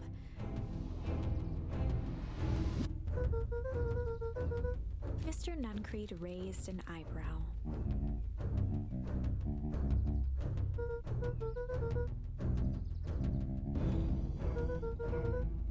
The dumpster.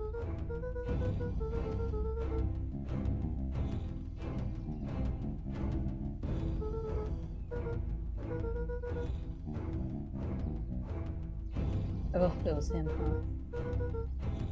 Mr. Nuncreed's shoulders slumped. A deep sigh bellowed from his chest. Luca attempted to take a step back, but Nuncreed's hand clamped down on his shoulder.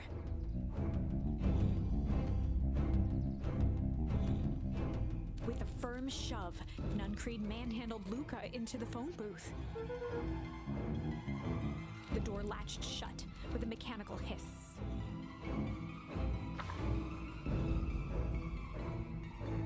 As Luca pounded the glass, the floor dropped from under his feet. The inside of the phone booth was now a loose capsule plummeting at gravity's whim. Luca winced and pressed his hands to the walls.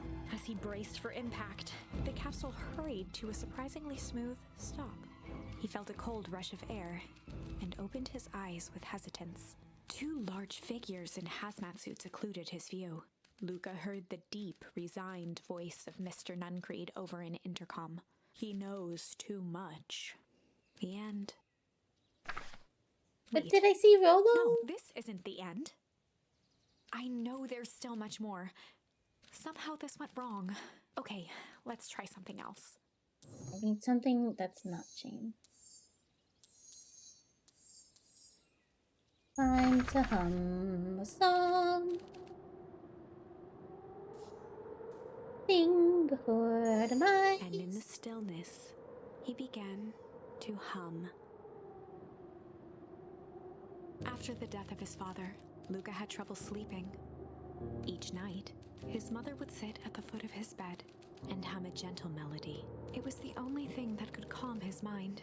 The only thing that, however briefly, could make it all seem okay. That melody pervaded every memory Luca had of his mother. Shivering in the raw snow, he began to hum it out loud.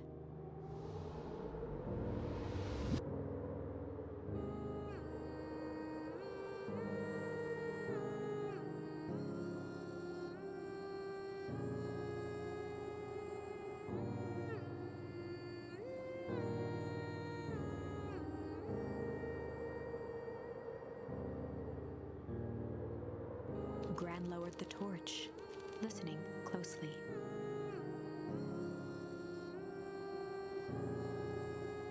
As recognition slowly set in, her heart sank. Those countless nights of consolation, the incomparable loss they shared together. She let the torch fall to the snow and sizzle out.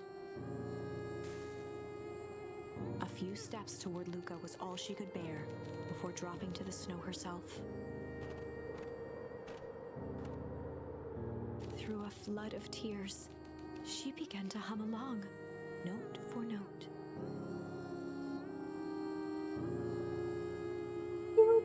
Beside Eleanor.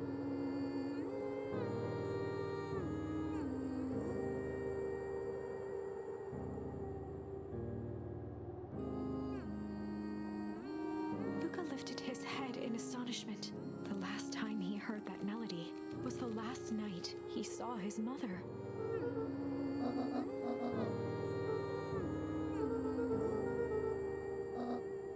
Luca blinked through blurry, watery eyes, trying to see more clearly.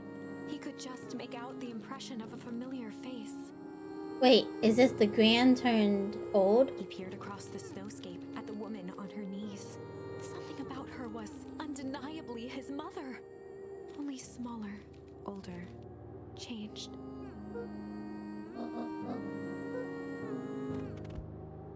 Luca sprinted as fast as he could toward his mother. Wow. They held each other close, and the cold retreated from their bodies.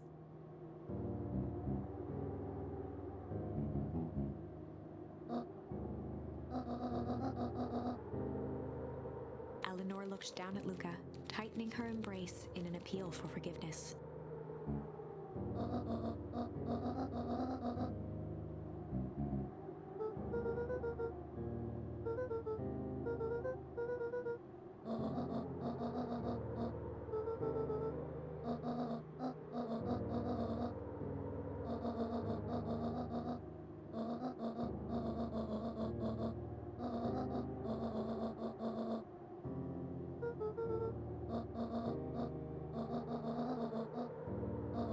Dangerous. Joseph slumped into the cold, wet snow.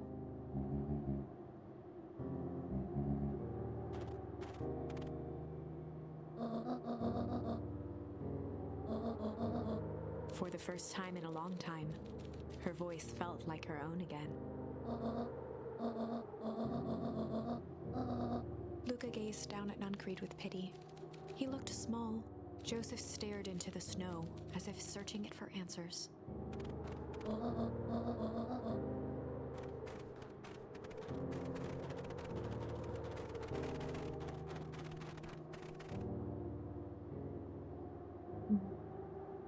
Nuncreed wondering why his wife had to pass.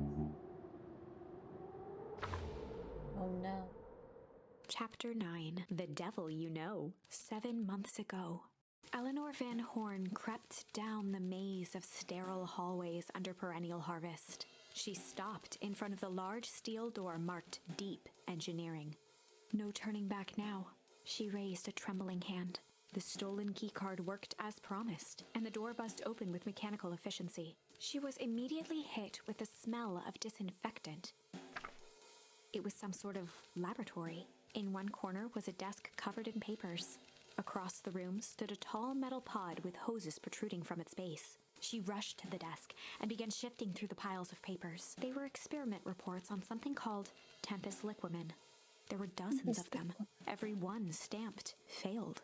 Eleanor heard the sharp echo of footsteps approaching. She was out of time. Her eyes scanned the room, eventually landing on the strange pod. Muttering a curse under her breath, she dashed over and dove inside.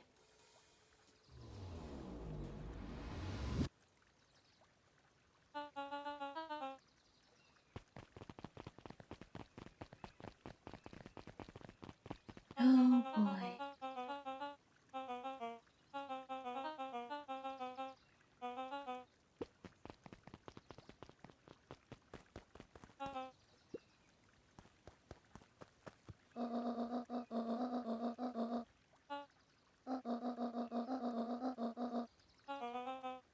Mr. Kerr addressed the crowd with a sarcastic tone.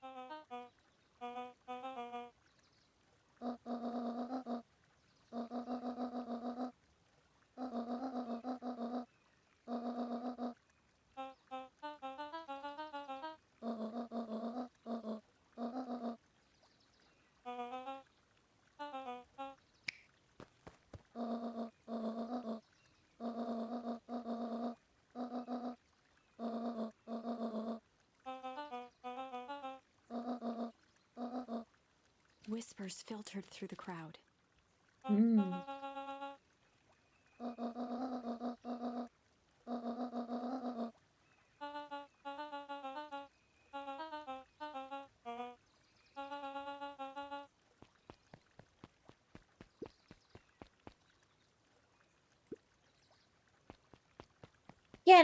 Get him, Nuncreed.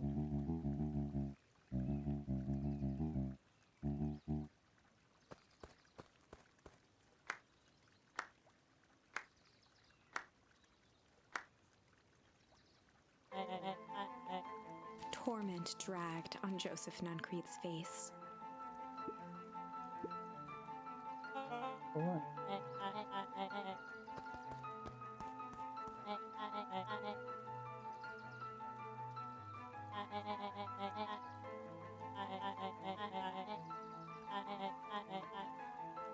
He paused for a moment, plucking a piece of fuzz from his sweater and discarding it to the ground.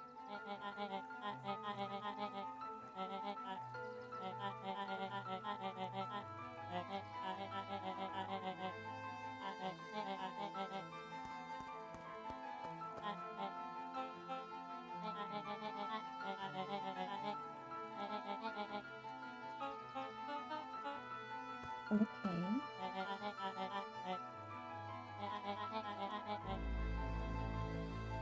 Kerr gave a bow of deference. Huh. Gasps rippled through the crowd. Oh, this is Sharper? Solomon pulled a glass vial from his pocket. In one smooth motion, he downed its contents.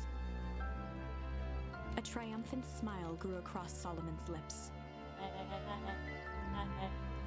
His body and face began to contort and expand as he disappeared into a belching green mist.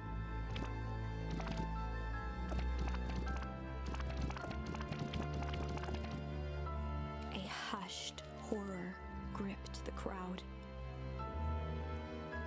This is a story about change.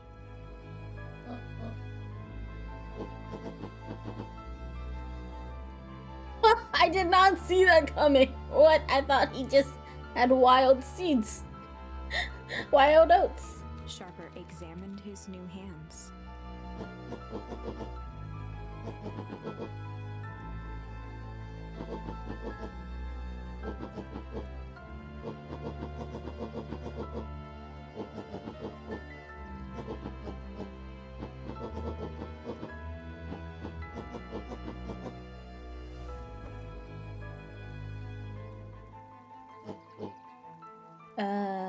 Sharper choked out a crude squawk of a laugh.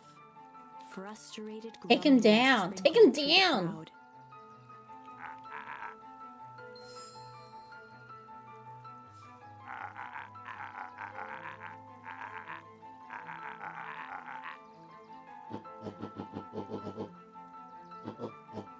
William Kerr gave a subtle nod to the clipboards. Oi! A helpless quiet settled over the crowd.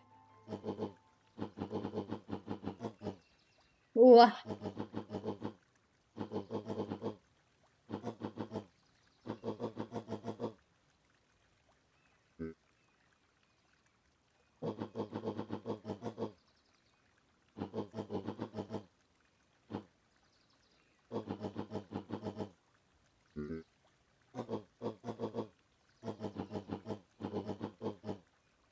Boy.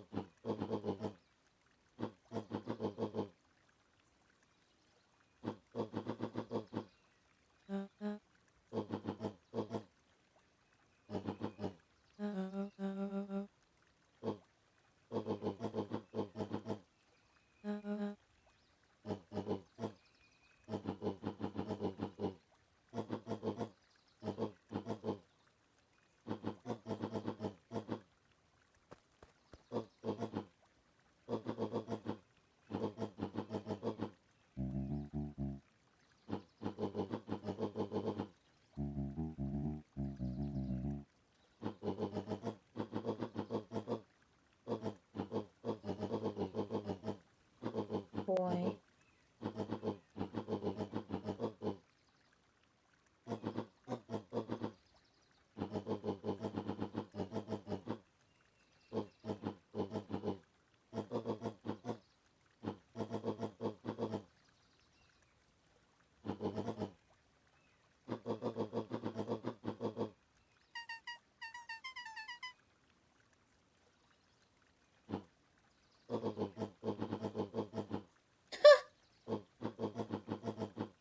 Sharper addressed the crowd with indignant pride. He'd planned this moment for so long that now, at the deed's fruition, it almost felt frivolous.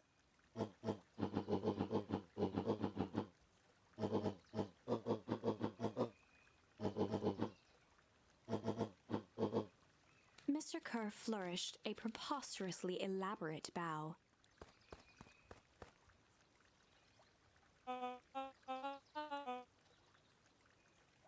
Montesquieu. Yikes.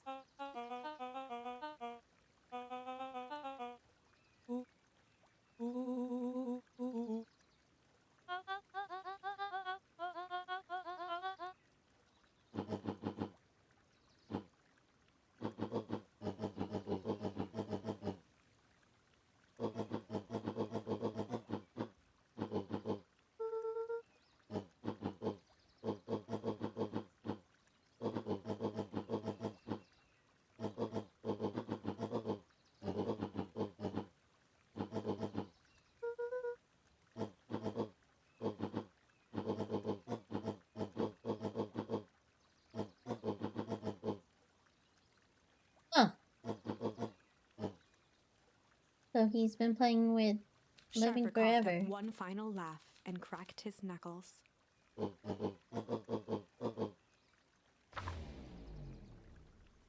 And so, Sharper set about remaking the town in his own image. The fertilizer factory soon reopened for business. Sales rose steadily as more and more farmers across the countryside began to swear by its miraculous properties. Beacon Pines became famous, a secretive town that, for the right price, shared its gifts with all. Gifts that became more and more necessary in a world where winters grew longer and longer. Oh no! The end. Not good, not good, This not good. is wrong, but things are becoming clearer now. You can feel it, right? We can't let Sharper win. He might just be the key to this whole thing. Let's see.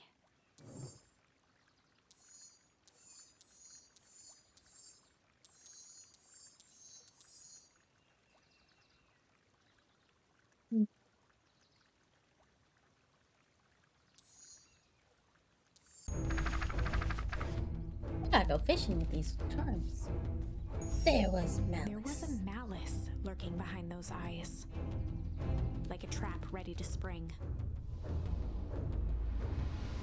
Luca felt the weight of Nuncrete's hand on his shoulder. Something wasn't right. He didn't know why, but something was telling Luca to get out of there.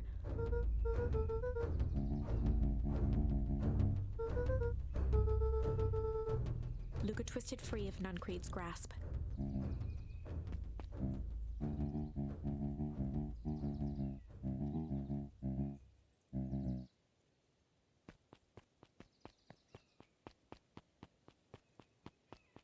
Suspicious.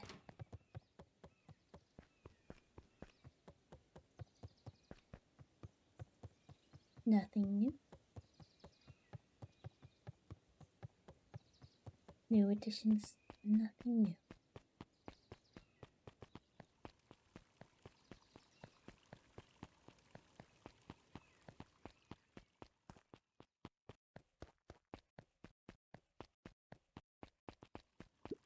What you got, book lady?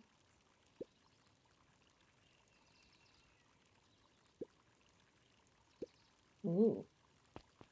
Big troubles.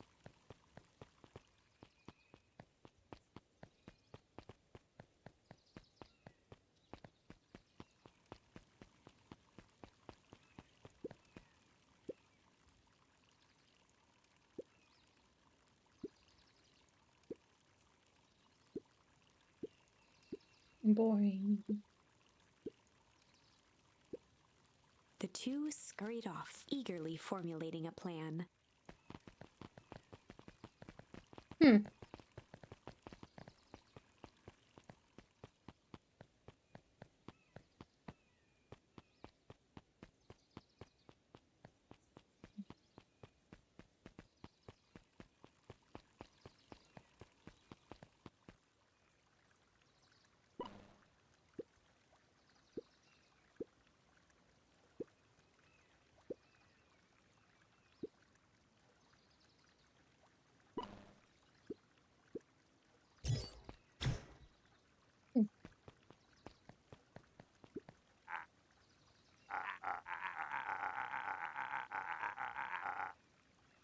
While he's junking.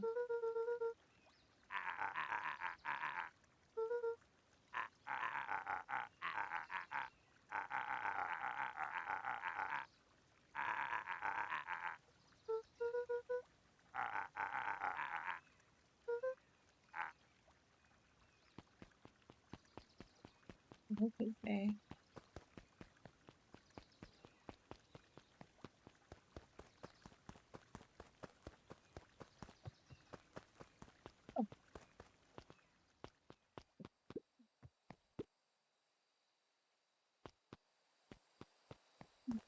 Oh, some memories. Oh, I guess it's not everything. It's only the ones Luca that tied a bent nail onto the line. If all you have is a hammer... Everything's in there.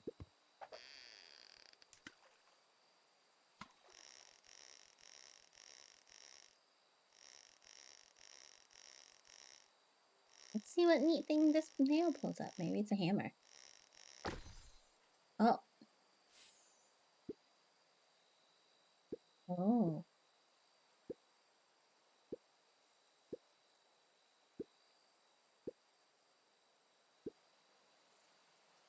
Job at Valentine.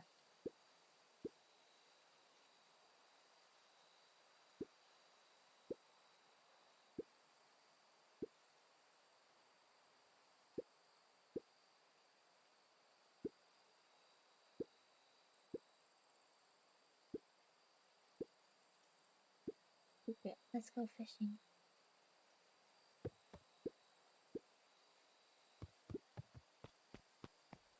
Well, that's cute.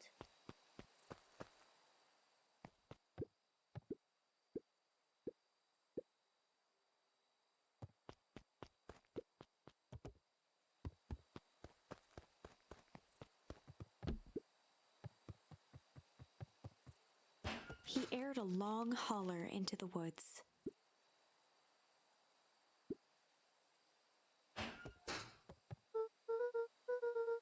Luca felt his eyes getting heavy and plopped into the beanbag. He conceded to its lumpy embrace. Beanbags are pretty comfy.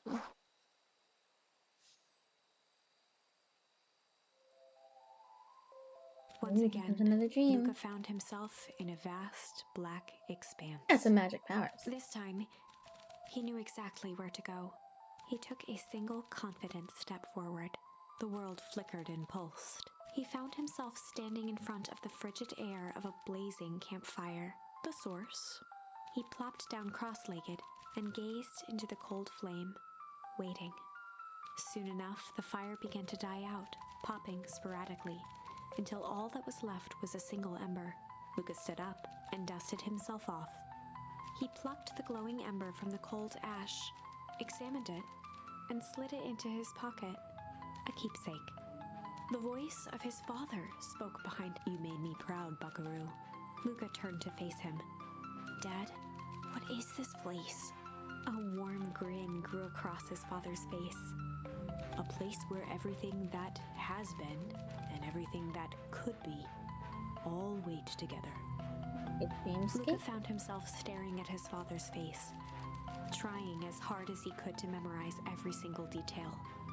Wait? For what? Another voice spoke out as Luca's doppelganger stepped forward. "That's up to you." Without knowing why, Luca began to weep. Is any of this real? Are you real?" Luca's father bent down to smudge away a tear. "Of course. I'm as real as the part of you that misses me." Luca turned to look at the older version of himself. "And you?" The doppelganger choked back tears. "I'm as real as the part of you that's angry he's gone. Does that make sense?" Through his tears, Luca laughed. Did he get exposed? "I think so." His father pulled him in for an embrace. "Time to go, Buckaroo." Luca was startled from his dream by a banging on the floor. A commanding voice rumbled from below. Just as Luca sprang to lock the entry hatch, the door knocked open. Oi! Chapter 5. Dangers big and small. Luca stumbled back. He heard the rope ladder creak under significant back? weight. Keeping his eyes fixed on the hatch, he inched backward to the balcony. As his hand grasped the door handle, Luca froze. A large figure clumsily wriggled up through the hole.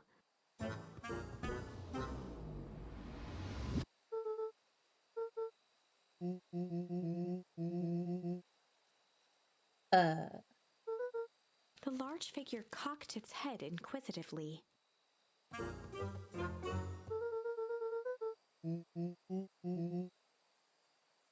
He got exposed?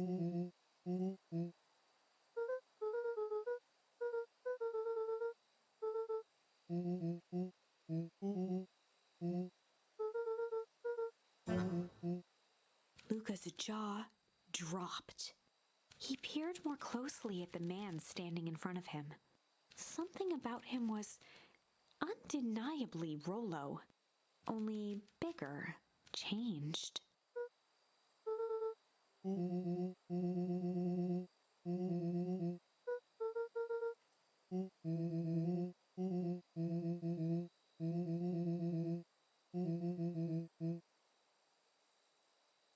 Rollo proudly presented his hands to Luca.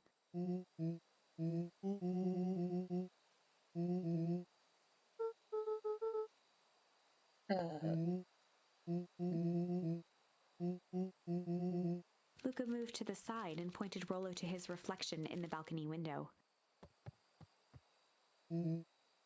His hands shot up to his face. Brown.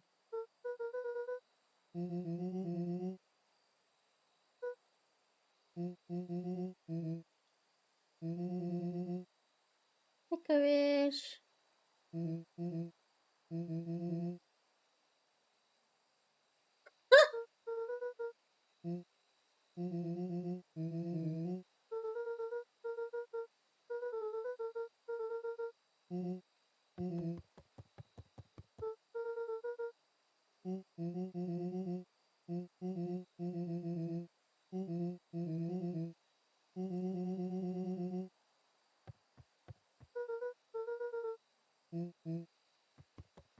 Rollo shadowboxed a few jabs.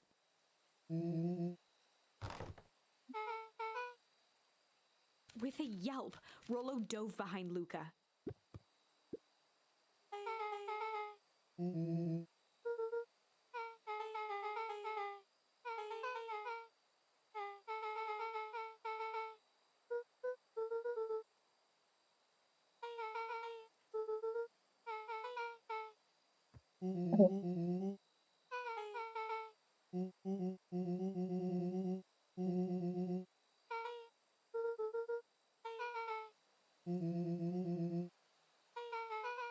Control.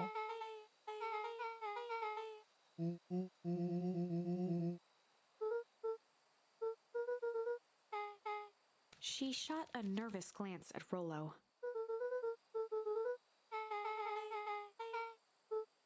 Beck's eyes narrowed.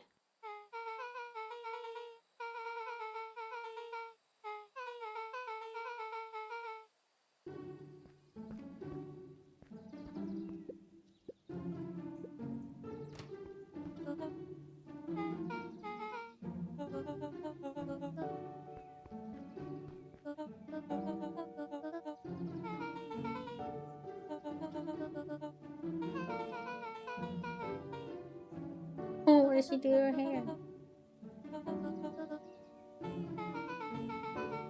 Ilona tried to put on a smile.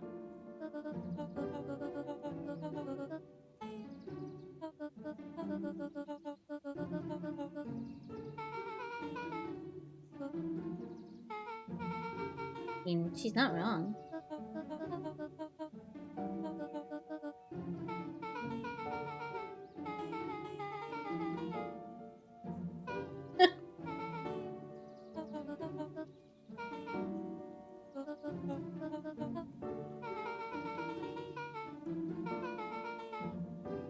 Farm reports and banjo music. Oof.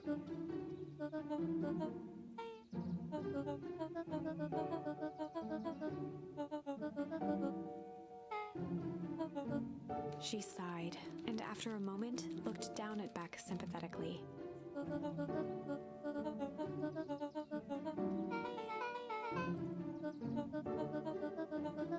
She flashed a sly grin and tousled Beck's hair.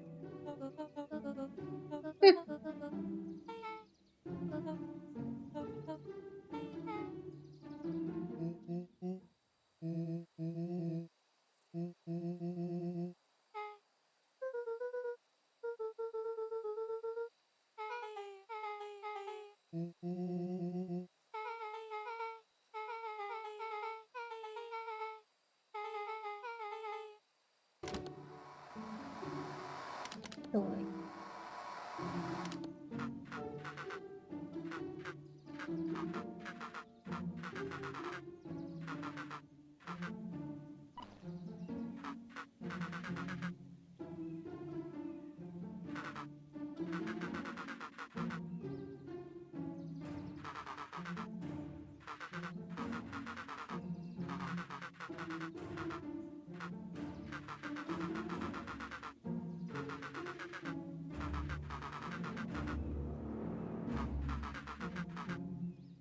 Joy.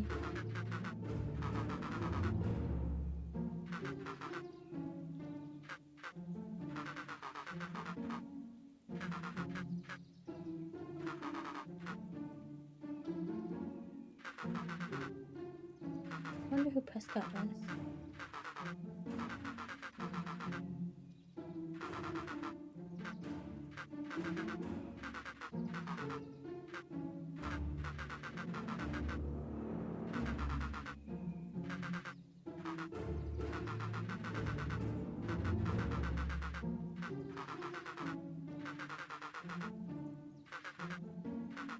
Oof.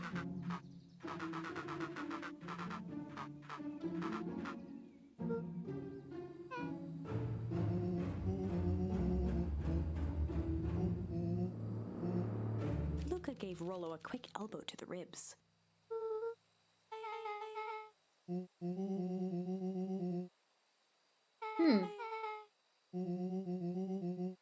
Topper banana.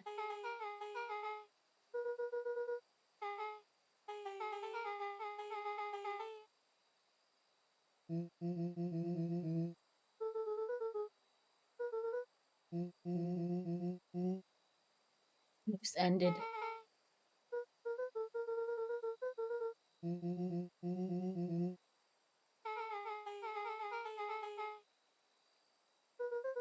Oh, Beck flicked a large sheet of paper out of her pocket and slammed it on the floor.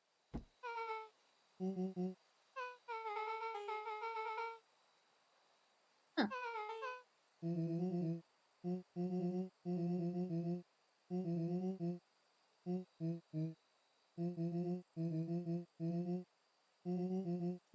Rollo started to wiggle with excitement. Excited. We're heisting. It is officially a heist. Chapter Let's heist. 6. The Heist. They spent the night's end huddled around that small map, formulating a plan to infiltrate the headquarters of Perennial Harvest. It would be no small feat. A modern facility equipped with all manner of technology, not to mention the swarm of clipboards that would most certainly be scattered throughout. By the time the sun began to peek through the car window used as a makeshift balcony door, all were in agreement. This could just work. The final day before the festival would be used to prepare. They'd need to pool every resource at their disposal, pull every favor with a thread. Even enlist some unsavory characters around town with important tasks only they were suited for. Luckily, there was enough ill will and mistrust toward Perennial Harvest that alliances could be found at a bargain. Luca, Beck, and Rollo rubbed their eyes as they exited the treehouse. They hadn't slept at all that night. Wait, is the There bright was no blue time. the color? The festival was to I think it begin looks in cool. 1 day, and they each had their assignments.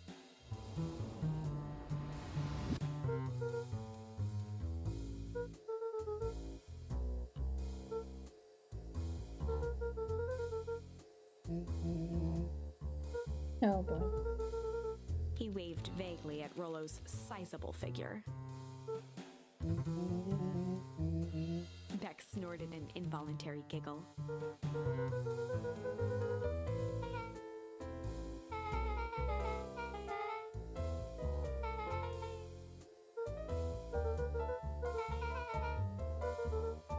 They each looked at each other with sleepy confidence and nodded.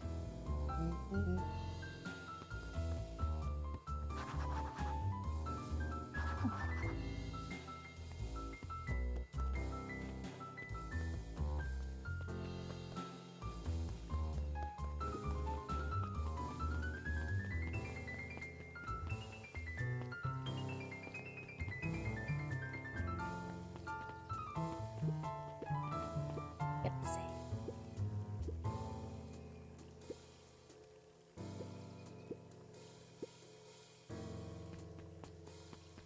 Endings aren't. And till I say so.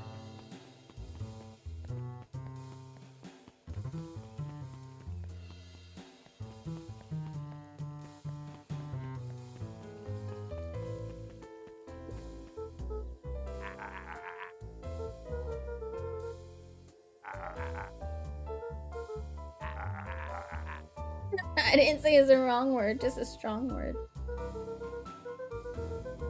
Jeff wheezed out a long snicker.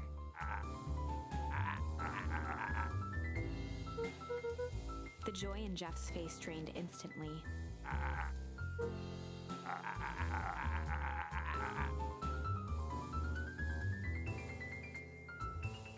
Looking into the sullen eyes of his would-be accomplice, Luca blurted out the first word that came to mind.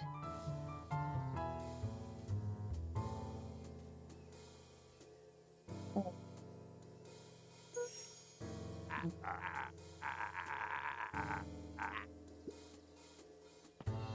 Uh-oh. Luca wasn't. He shouted. Crooked.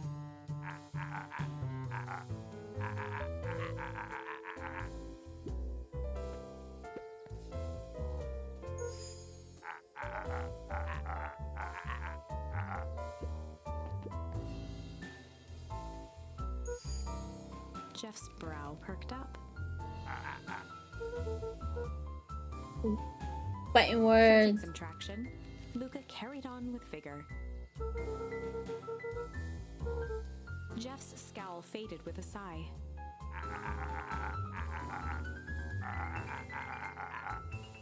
One good stomp of the foot was all Jeff needed to drive his point home. He's not afraid.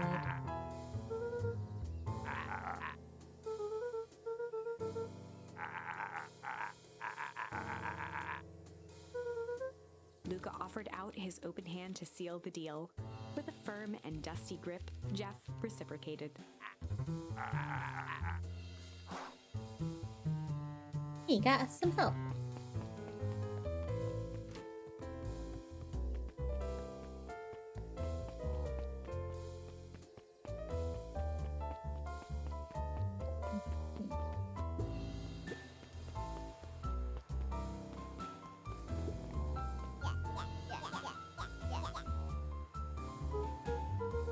Iggy raised an eyebrow suspiciously.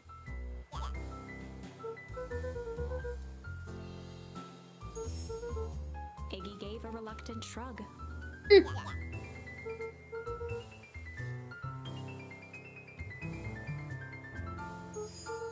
Iggy considered the point.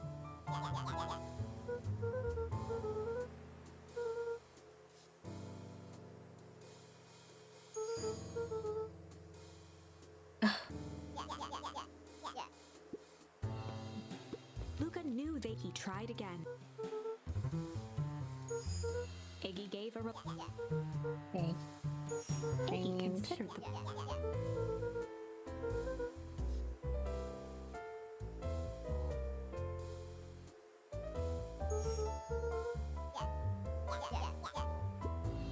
Okay, break it is.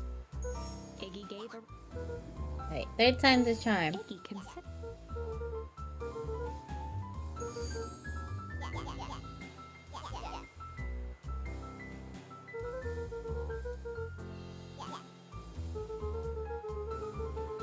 A wild-eyed grin spread across Iggy's face. Iggy glanced over to Tish, who nodded in agreement. With a quick nod, Pause, Luca was chaos. off. Iggy gazed up at Tish with a smile. A single tear ran down Tish's cheek.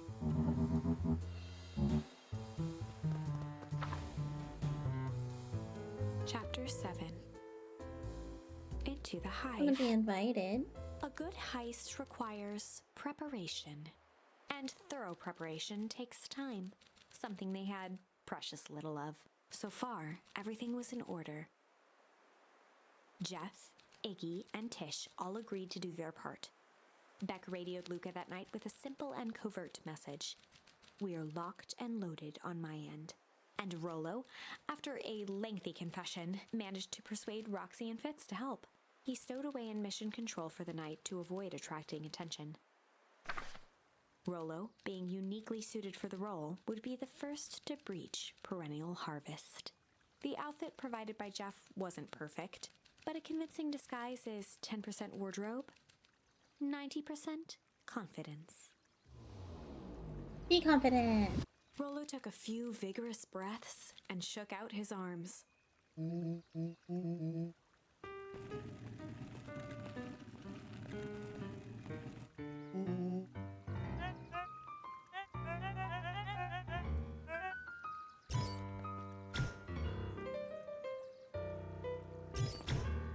Probably coughing. He had to think quick.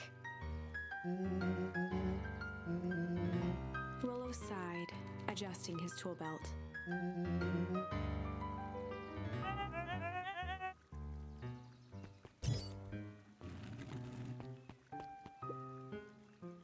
With a stroke of his mustache, Rollo proceeded into the Perennial Harvest headquarters.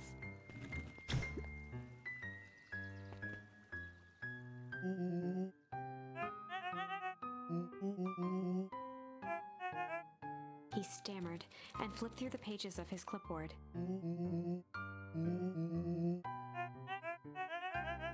Rollo interrupted with urgency in his voice.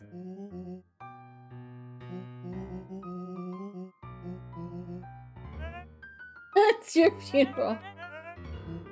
Rolo panicked.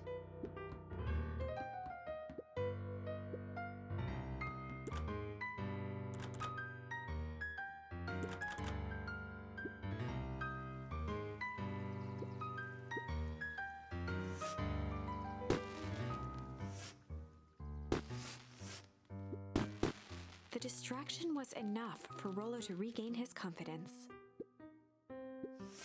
The clipboard fumbled around in a frenzy.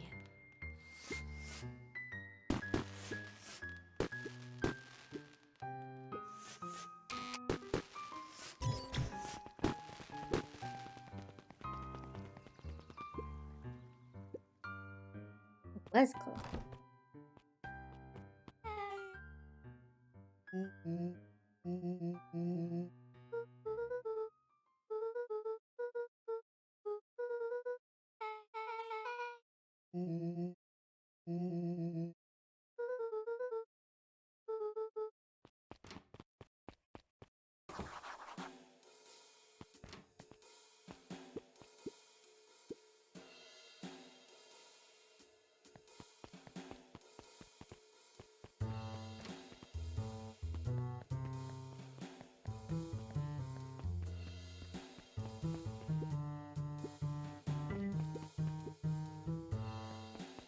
Me too.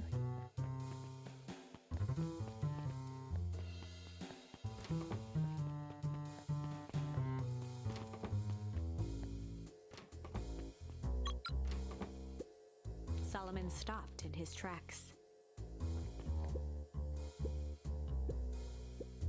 A veneer of confusion flashed across Solomon's face.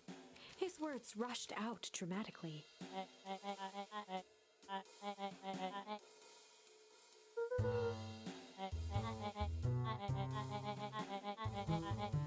Ooh. Solomon's facade briefly faltered.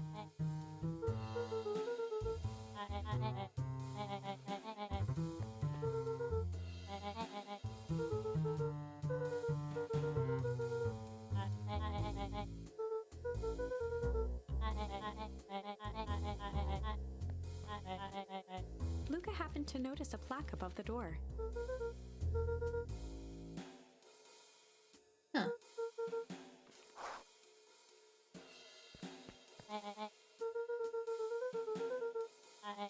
Luca tried the handle. Solomon leaned forward to examine the mechanism.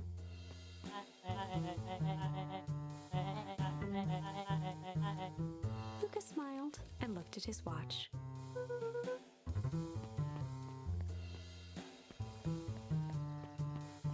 Oh.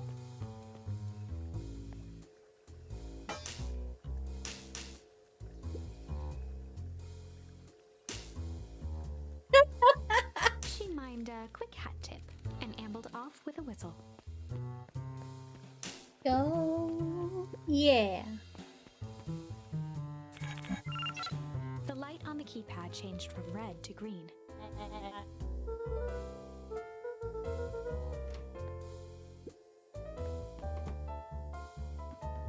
Luca switched on his walkie-talkie.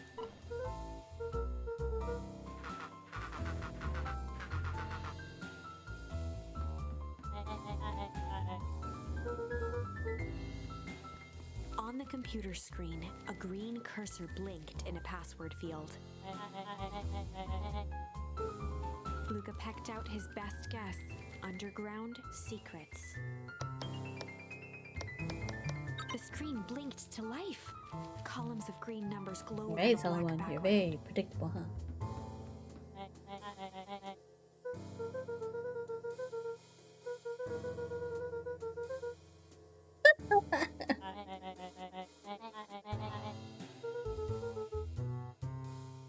Solomon's jaw clenched into a half smile.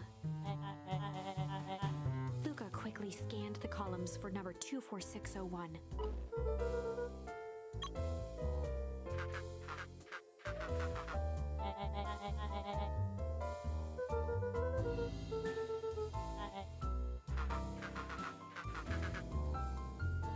Once again, Luca scrutinized the numbers on the screen. In that moment of distraction, Solomon reached forward and pressed a large red button.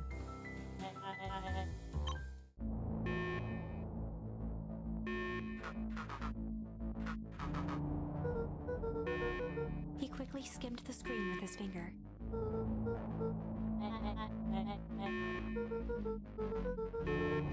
Oh boy.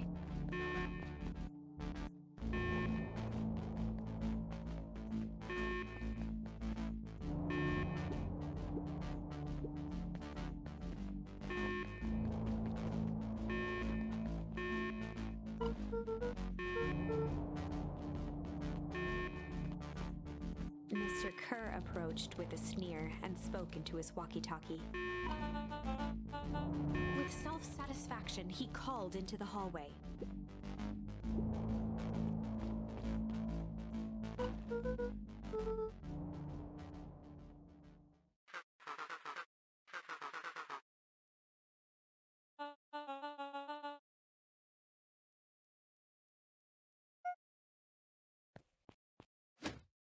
No.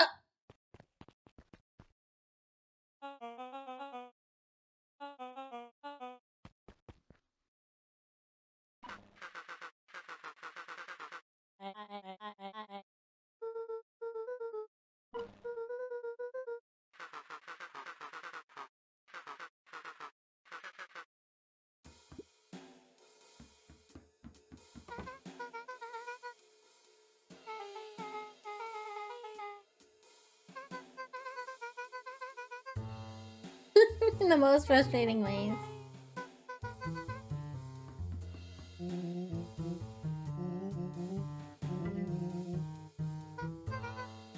Nellie leaned over to examine his teeth.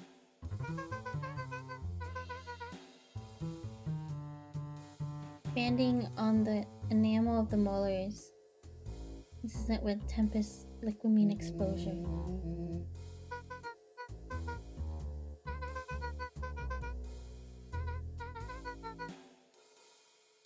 Cool.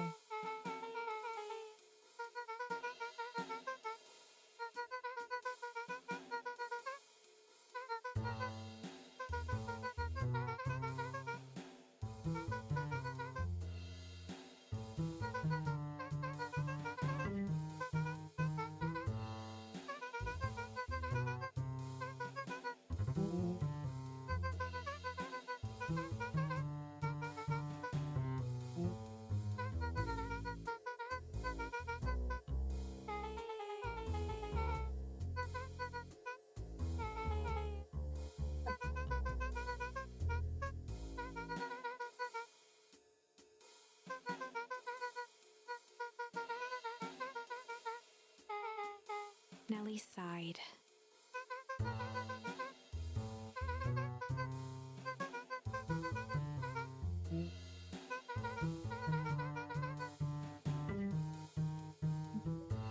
And he started sabotaging it.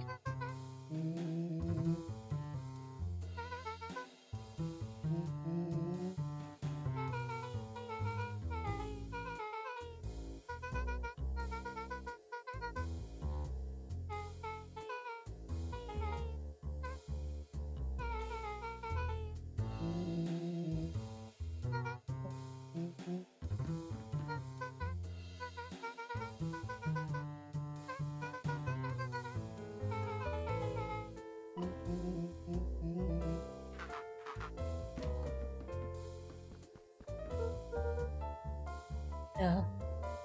Luca!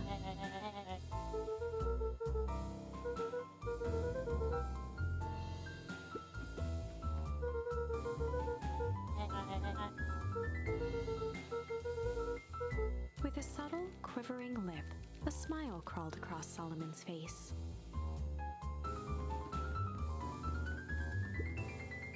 Oh, look at them darts! Solomon muttered inaudibly.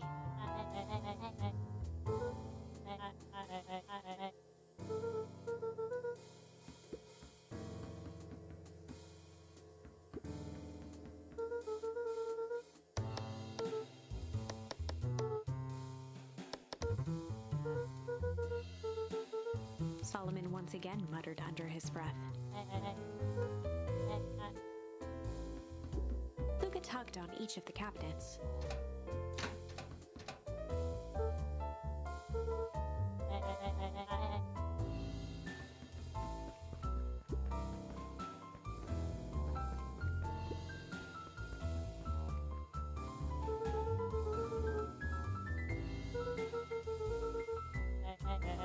Luca held his hand up to the ashtray.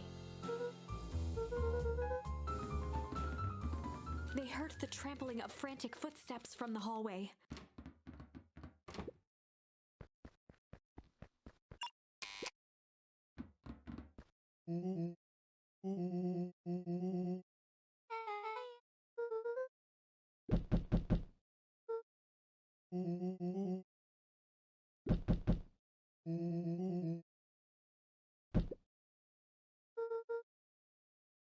Definitely not pizza.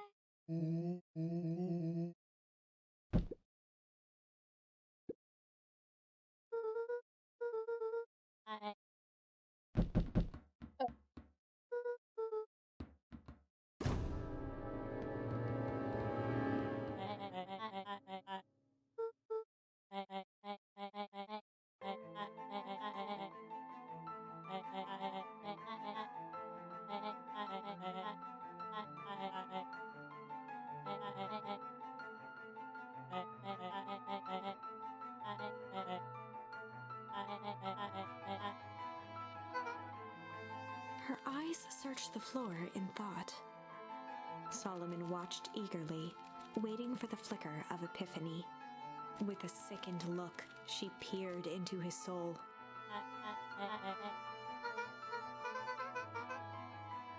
Solomon clapped with genuine delight.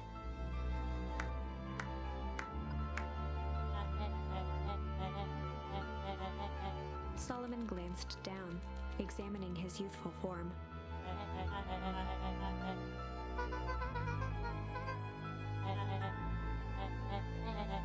Kerr presented it with a theatrical twirl of the hand. Before he could finish, Rollo snatched the vial from Kerr's palm.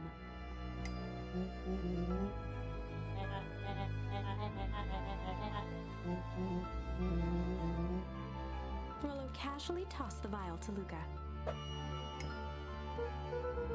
Luca jiggled the vial mockingly.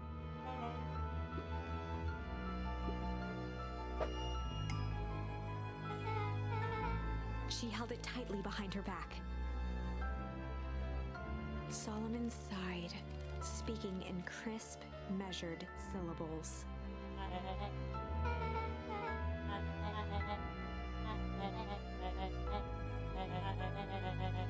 He pursed his lips with feigned sincerity. A deep uncertainty washed over Beck.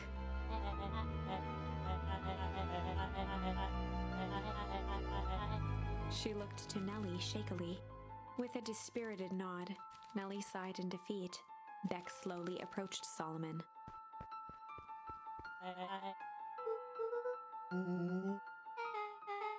With apprehension, Beck conceded. Solomon pocketed the vial and brushed off his shoulder with a sharp flick.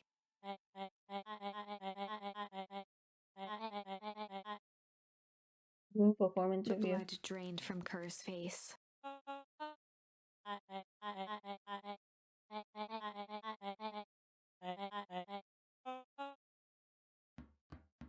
Boy.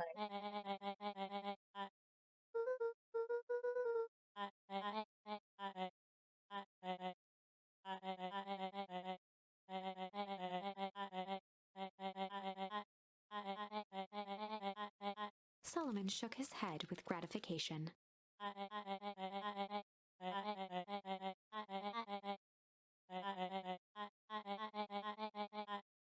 A muffled applause resonated faintly through the walls.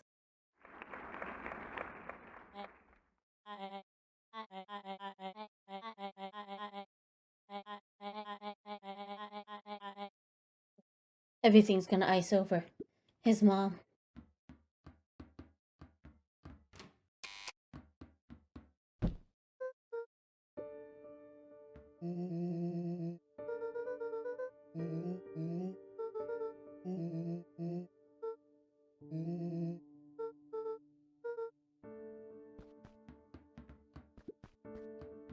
Nellie was staring at the floor, deep in thought.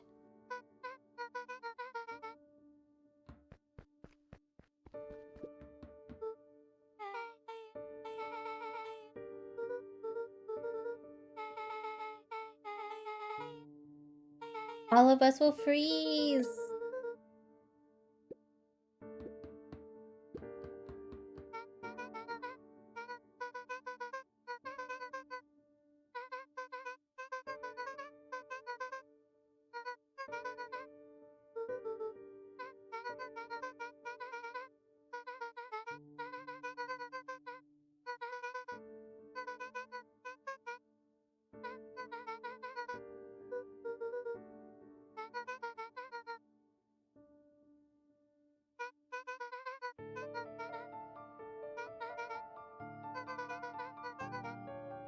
The color dropped from Luca's face.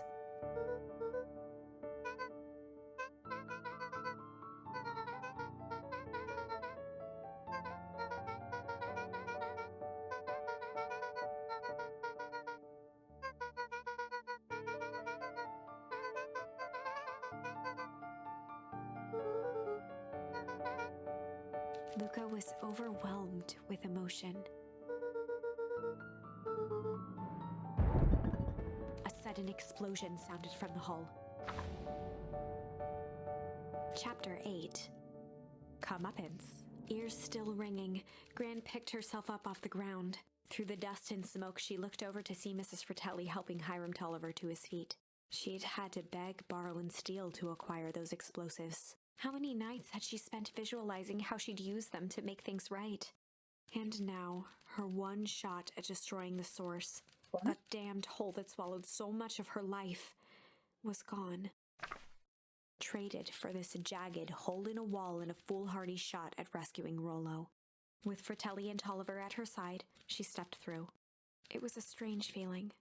The last time she'd stalked this maze of hallways, it was in a different body. They quickly rounded a corner to find a group of clipboards guarding a door. Something worth guarding is probably something worth seeing. She leapt forward, brandishing her cane. If her last chance at vengeance for things lost was truly gone, she would just have to fight to keep what she still had.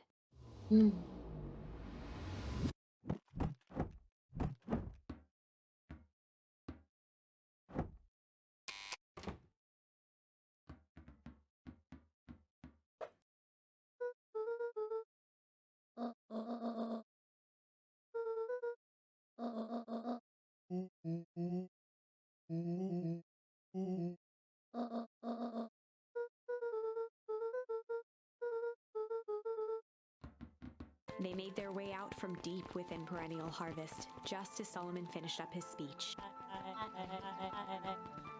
Solomon pulled a glass vial from his pocket. In one smooth motion, he downed its contents. A triumphant smile grew across Solomon's lips.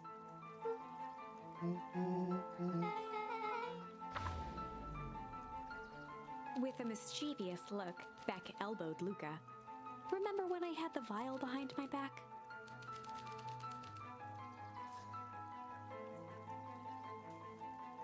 With a little change. Might have tweaked his wonder potion with a little change.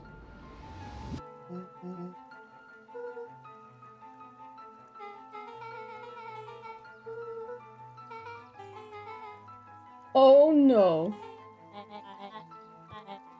His body and face began to contort and expand as he disappeared into a belching green mist.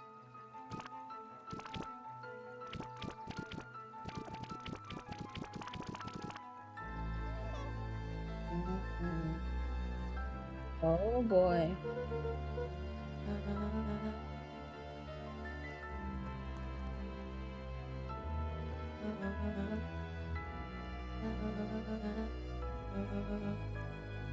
Eris awkwardly cradled the squirming child. She looked to her brother, her voice shaking with uncertainty.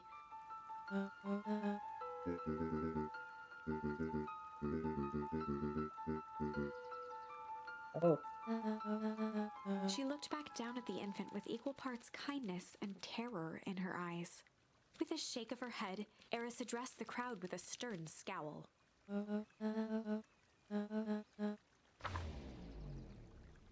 Huh. Epilogue. Beacon Pine's coldest summer on record came and went without much fanfare. Folks shared what they had, and none were left wanting. The new school year was ushered in by the falling leaves of autumn. After everything Luca, Rollo, and Beck had been through, middle school was bearable. The chill of winter didn't seem to bother people much. They kindled a hope for a better future in their hearts. You didn't really When fix spring it though. arrived, farmers planted their crops with a sense of joy and optimism. And as the dawn of the first day of summer came again, its light slowly spread through the shallow valley. It crept over the town square, across the river, past the neglected welcome sign, and came to rest on a young boy sleeping at dawn. His mind at peace, knowing he is here for a reason.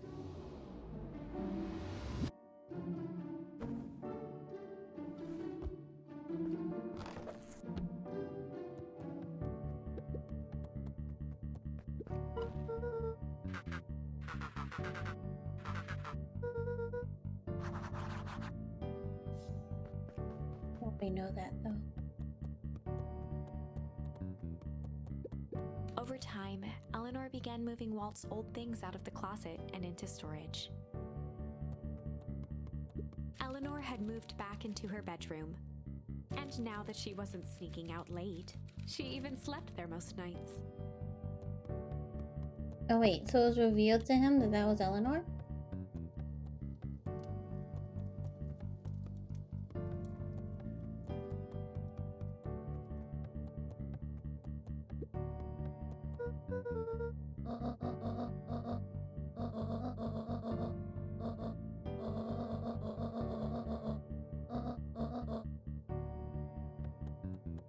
Oh, I guess he does know.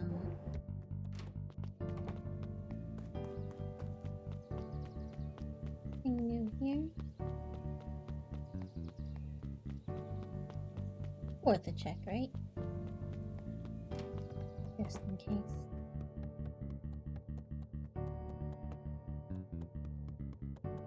What about the cool basement?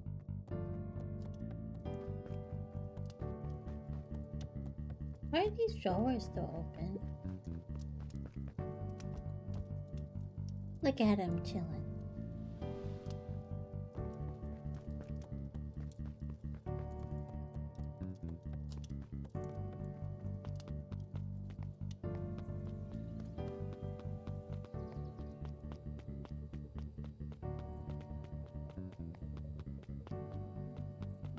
Oh.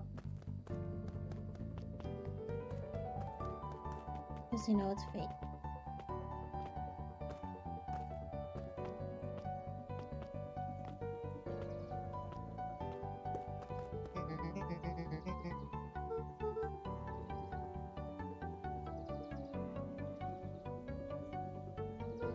Huh. Expanding it.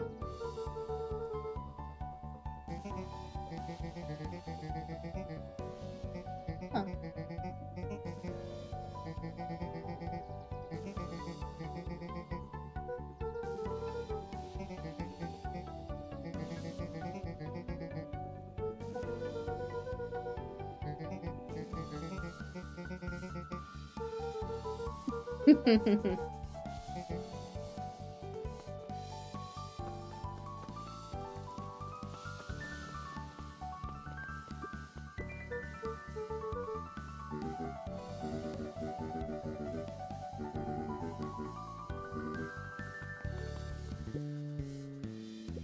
When Perennial Harvest collapsed, most of the clipboards skipped town. But some stuck around and dedicated themselves to making things right.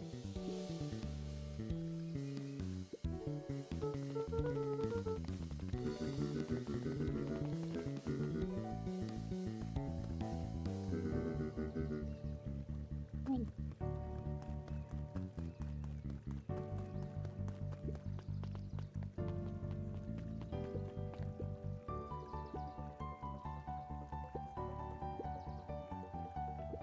That's good.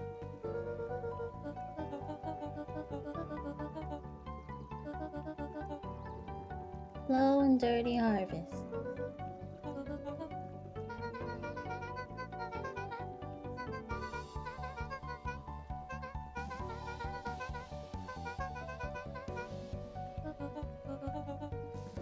Go slow and fix things, guys.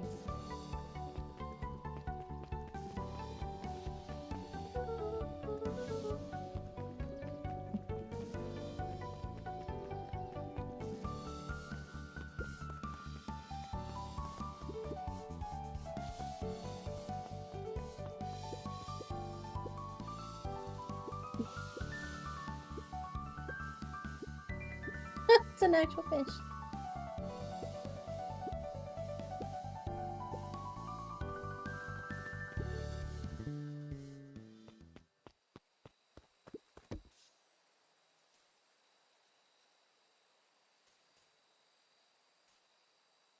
Can't not. Luca wrapped a femfish. Can I just run away?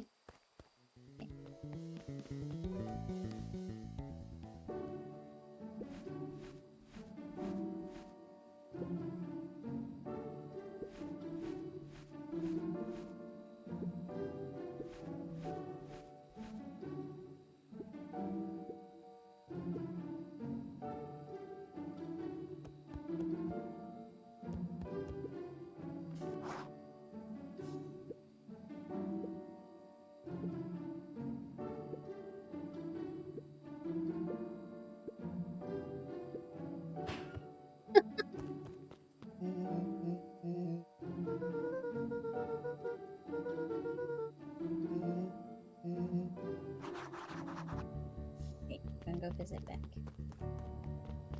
I also want to see here. Anything cool?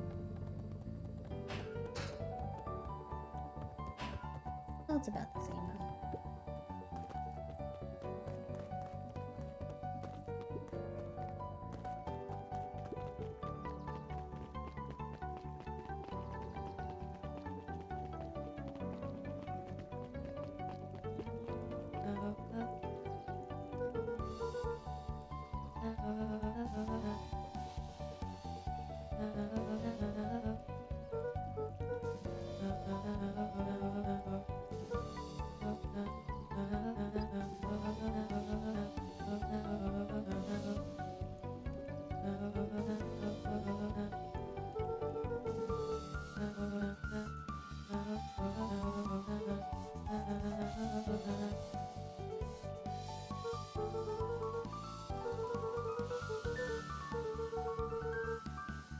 Eris did her best to ignore the tears welling in her eyes. Fun.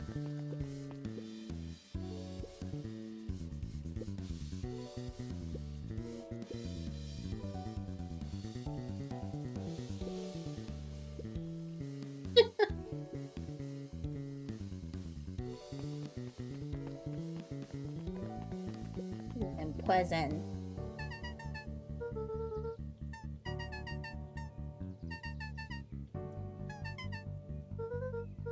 Nice. Well, this is a happy ending. We still got some more bad ones to find.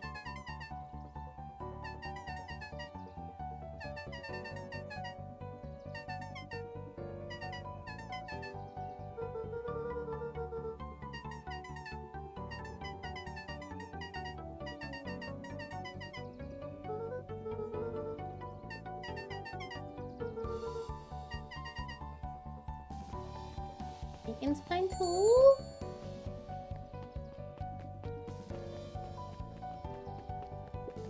Mrs. Fratelli glowed with a carefree smile.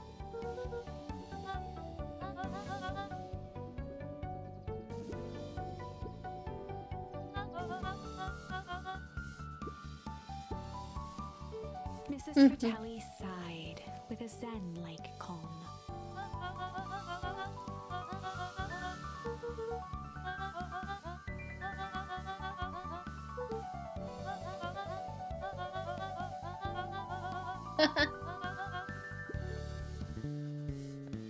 Yeah, wait.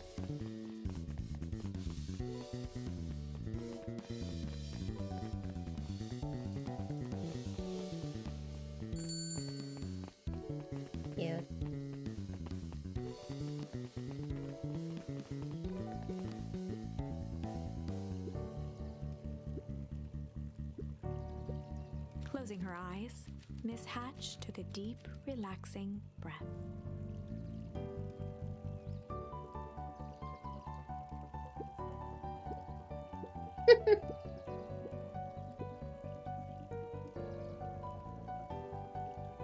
Every single time.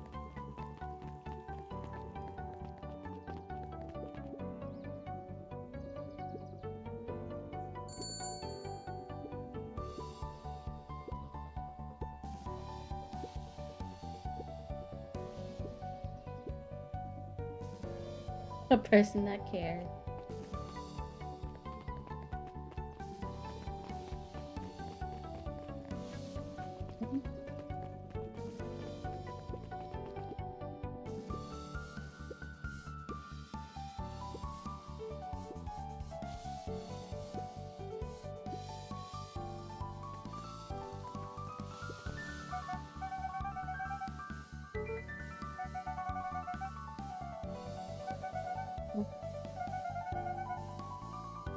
Builds calluses.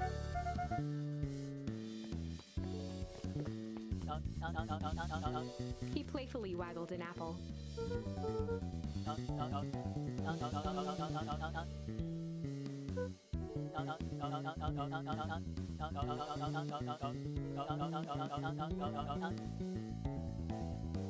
Gotcha. Yeah! Too bad I can't split the watermelon with my bare hands. Wouldn't that be something?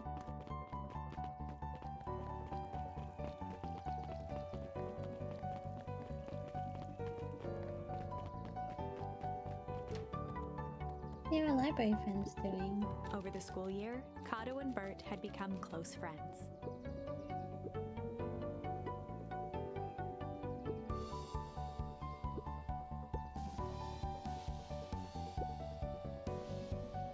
It typically went on like this for quite some time.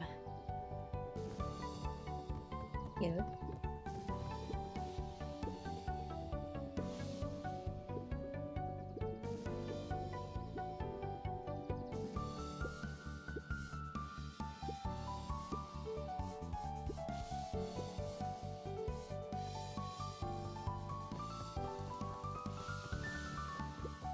Luca peeked over Piper's shoulder. Laid stealthily inside a large volume of mathematics was the first issue of Hank Atomic.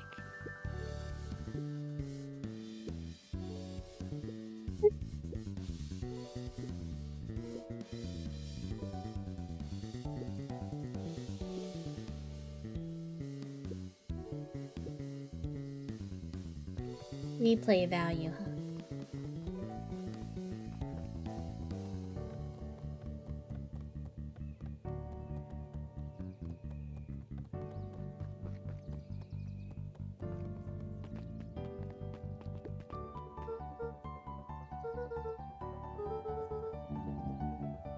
Mr. Nuncreed shook his head.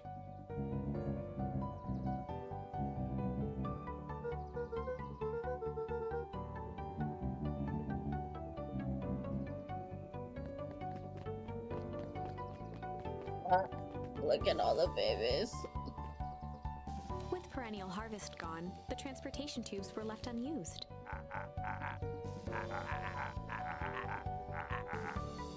Well, maybe not completely unused.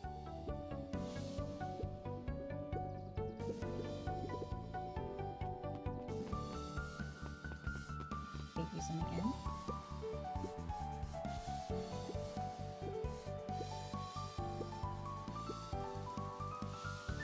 Boy. The hive.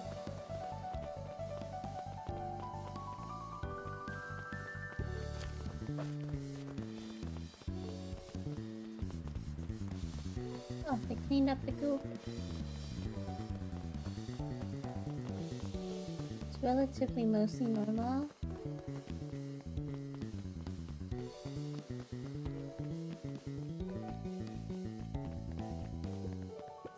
The Valentine Mansion loomed over every other building in town, both figuratively and literally.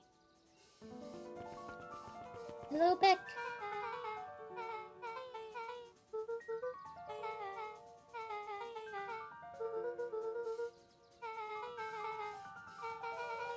Pretty.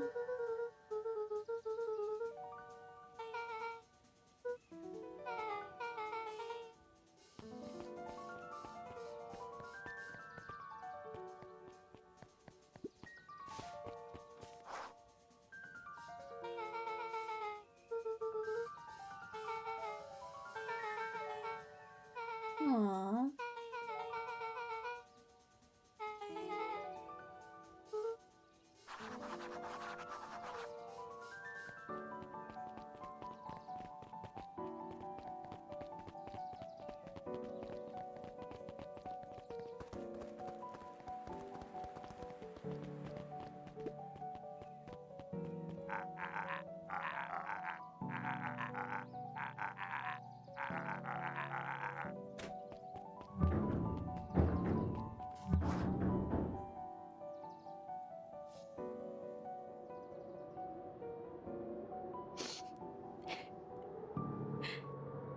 I think this is it.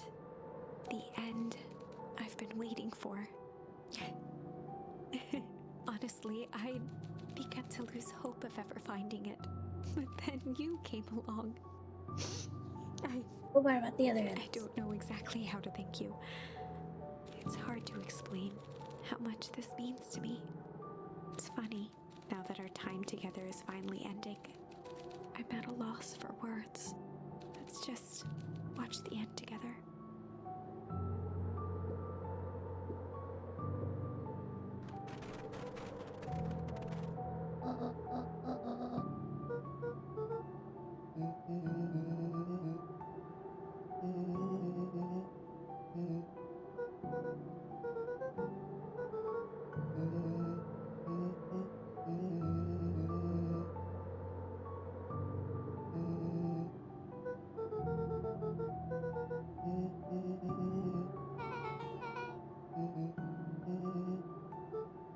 Yeah.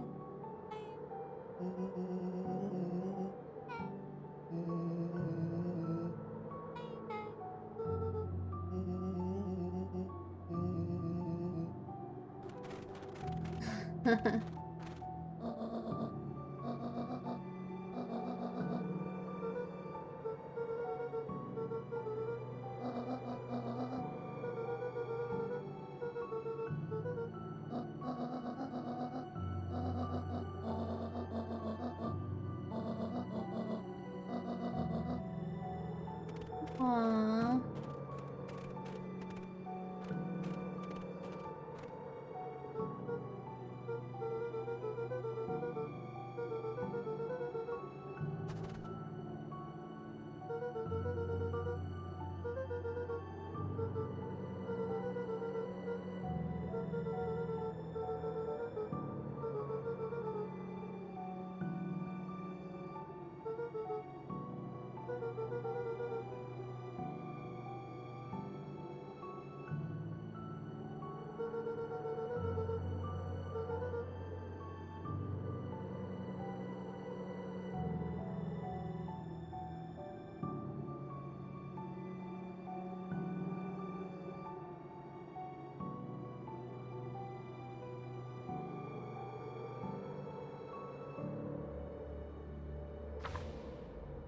Wow.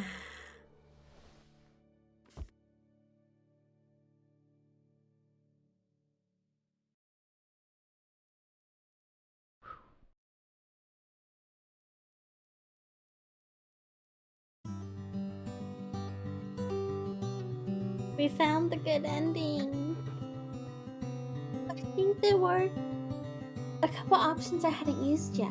My tree's not finished.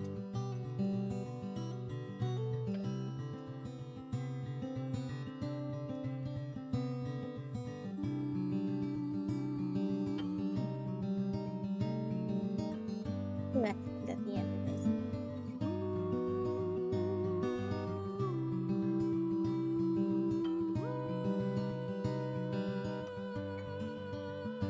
Voice of storyteller. She did really well. She did really, really well. And the art was so cool. And a very good story.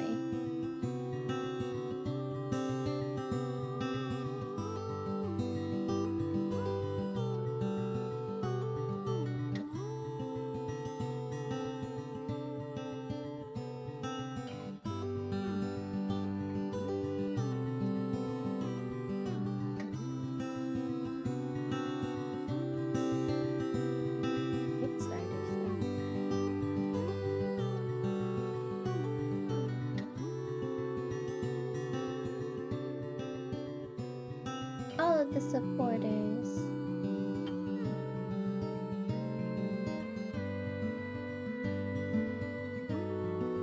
And some of the backers. 2 owls.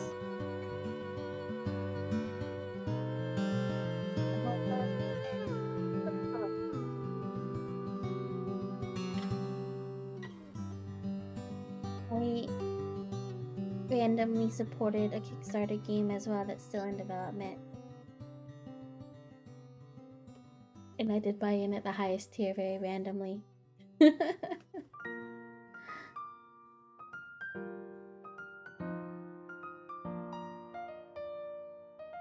M with an exclamation mark.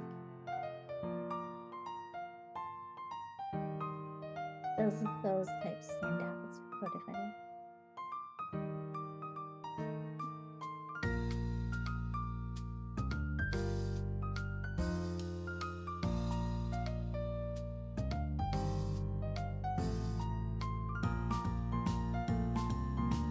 The soundtrack of this was fire too. My goodness.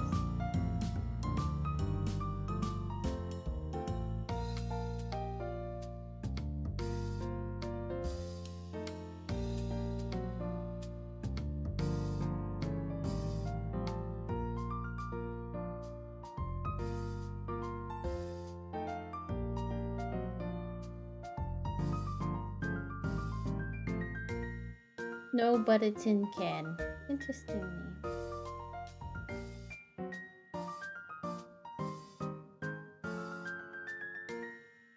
It's Illuminati.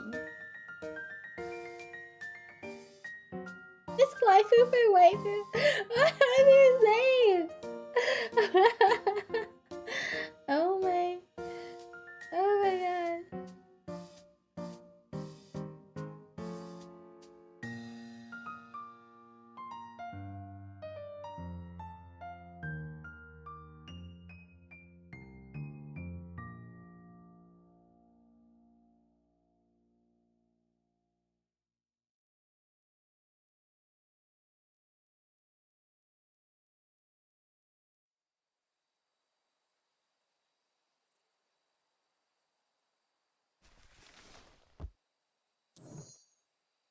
Go back.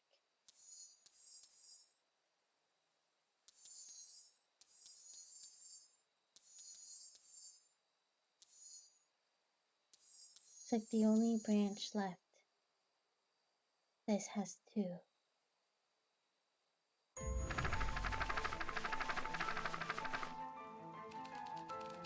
Alright. Let's do it, guys. I might have tweaked his wonder potion with a little junk.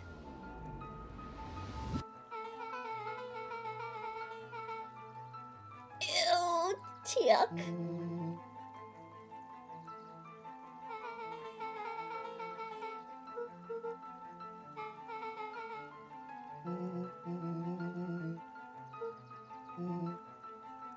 Hard to kick. Huh.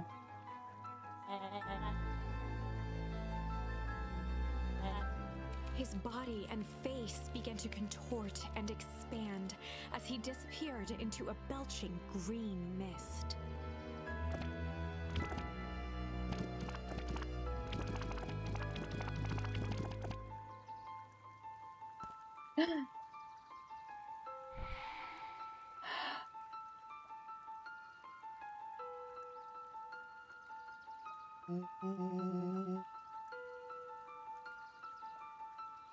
We killed him. As the last of what was once Sharper Valentine wafted into the air, the crowd began to disperse, still numb from what they had just observed.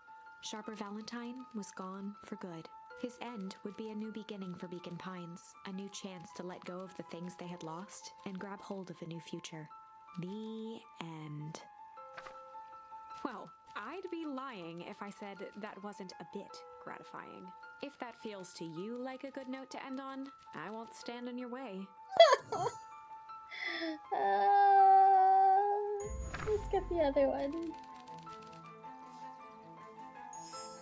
I might have tweaked his wonder potion with a little malice.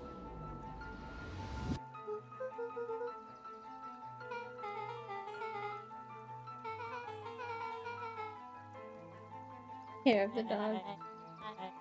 His body and face began to contort and expand It's like as he seeing him disappeared transform over and into over a again. belching green mist.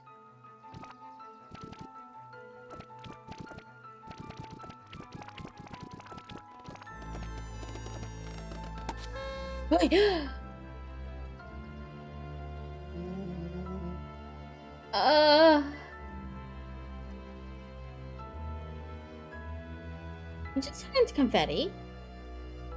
80 poof whiskey. The crowd gazed in stunned silence at the now empty stage. The quiet was broken when William Kerr sprinted off stage and into the distance. He was never seen around Beacon Pines, or anywhere else for that matter, again. Watching the silhouette of Kerr disappear over the horizon, Luca began to laugh. First, a low chuckle that became uncontrolled, heaving laughter. Through his tears, he was vaguely aware that the crowd had begun to laugh with him. The end.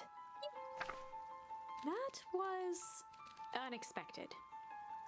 Perhaps a bit of an absurd ending for my taste, but who am I to say? I'm only writing the damn thing.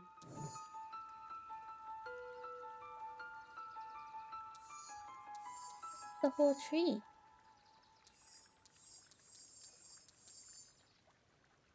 Doesn't look like there's any more loose ends.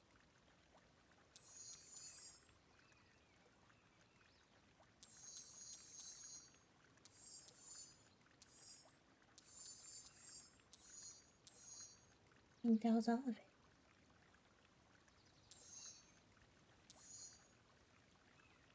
Wow. Well, we did the actual ending, and then and we got the other spoofs. Wow, I think we finished it.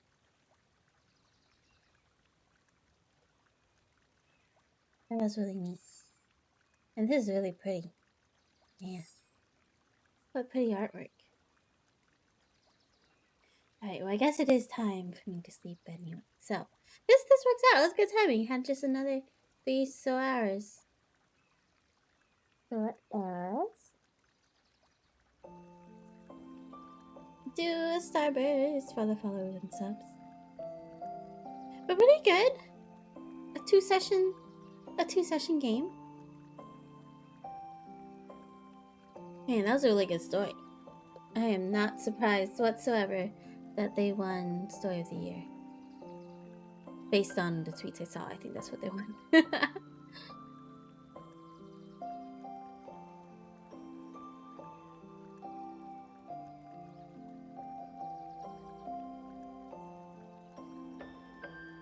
I hope everyone has a good rest of their morning, evening, night, wherever you are, that your New Year's Eve or New Year's went well. Appreciate out of all the places that you guys could have stopped by, please stop by here. Till next time, everyone, take care. Bye-bye.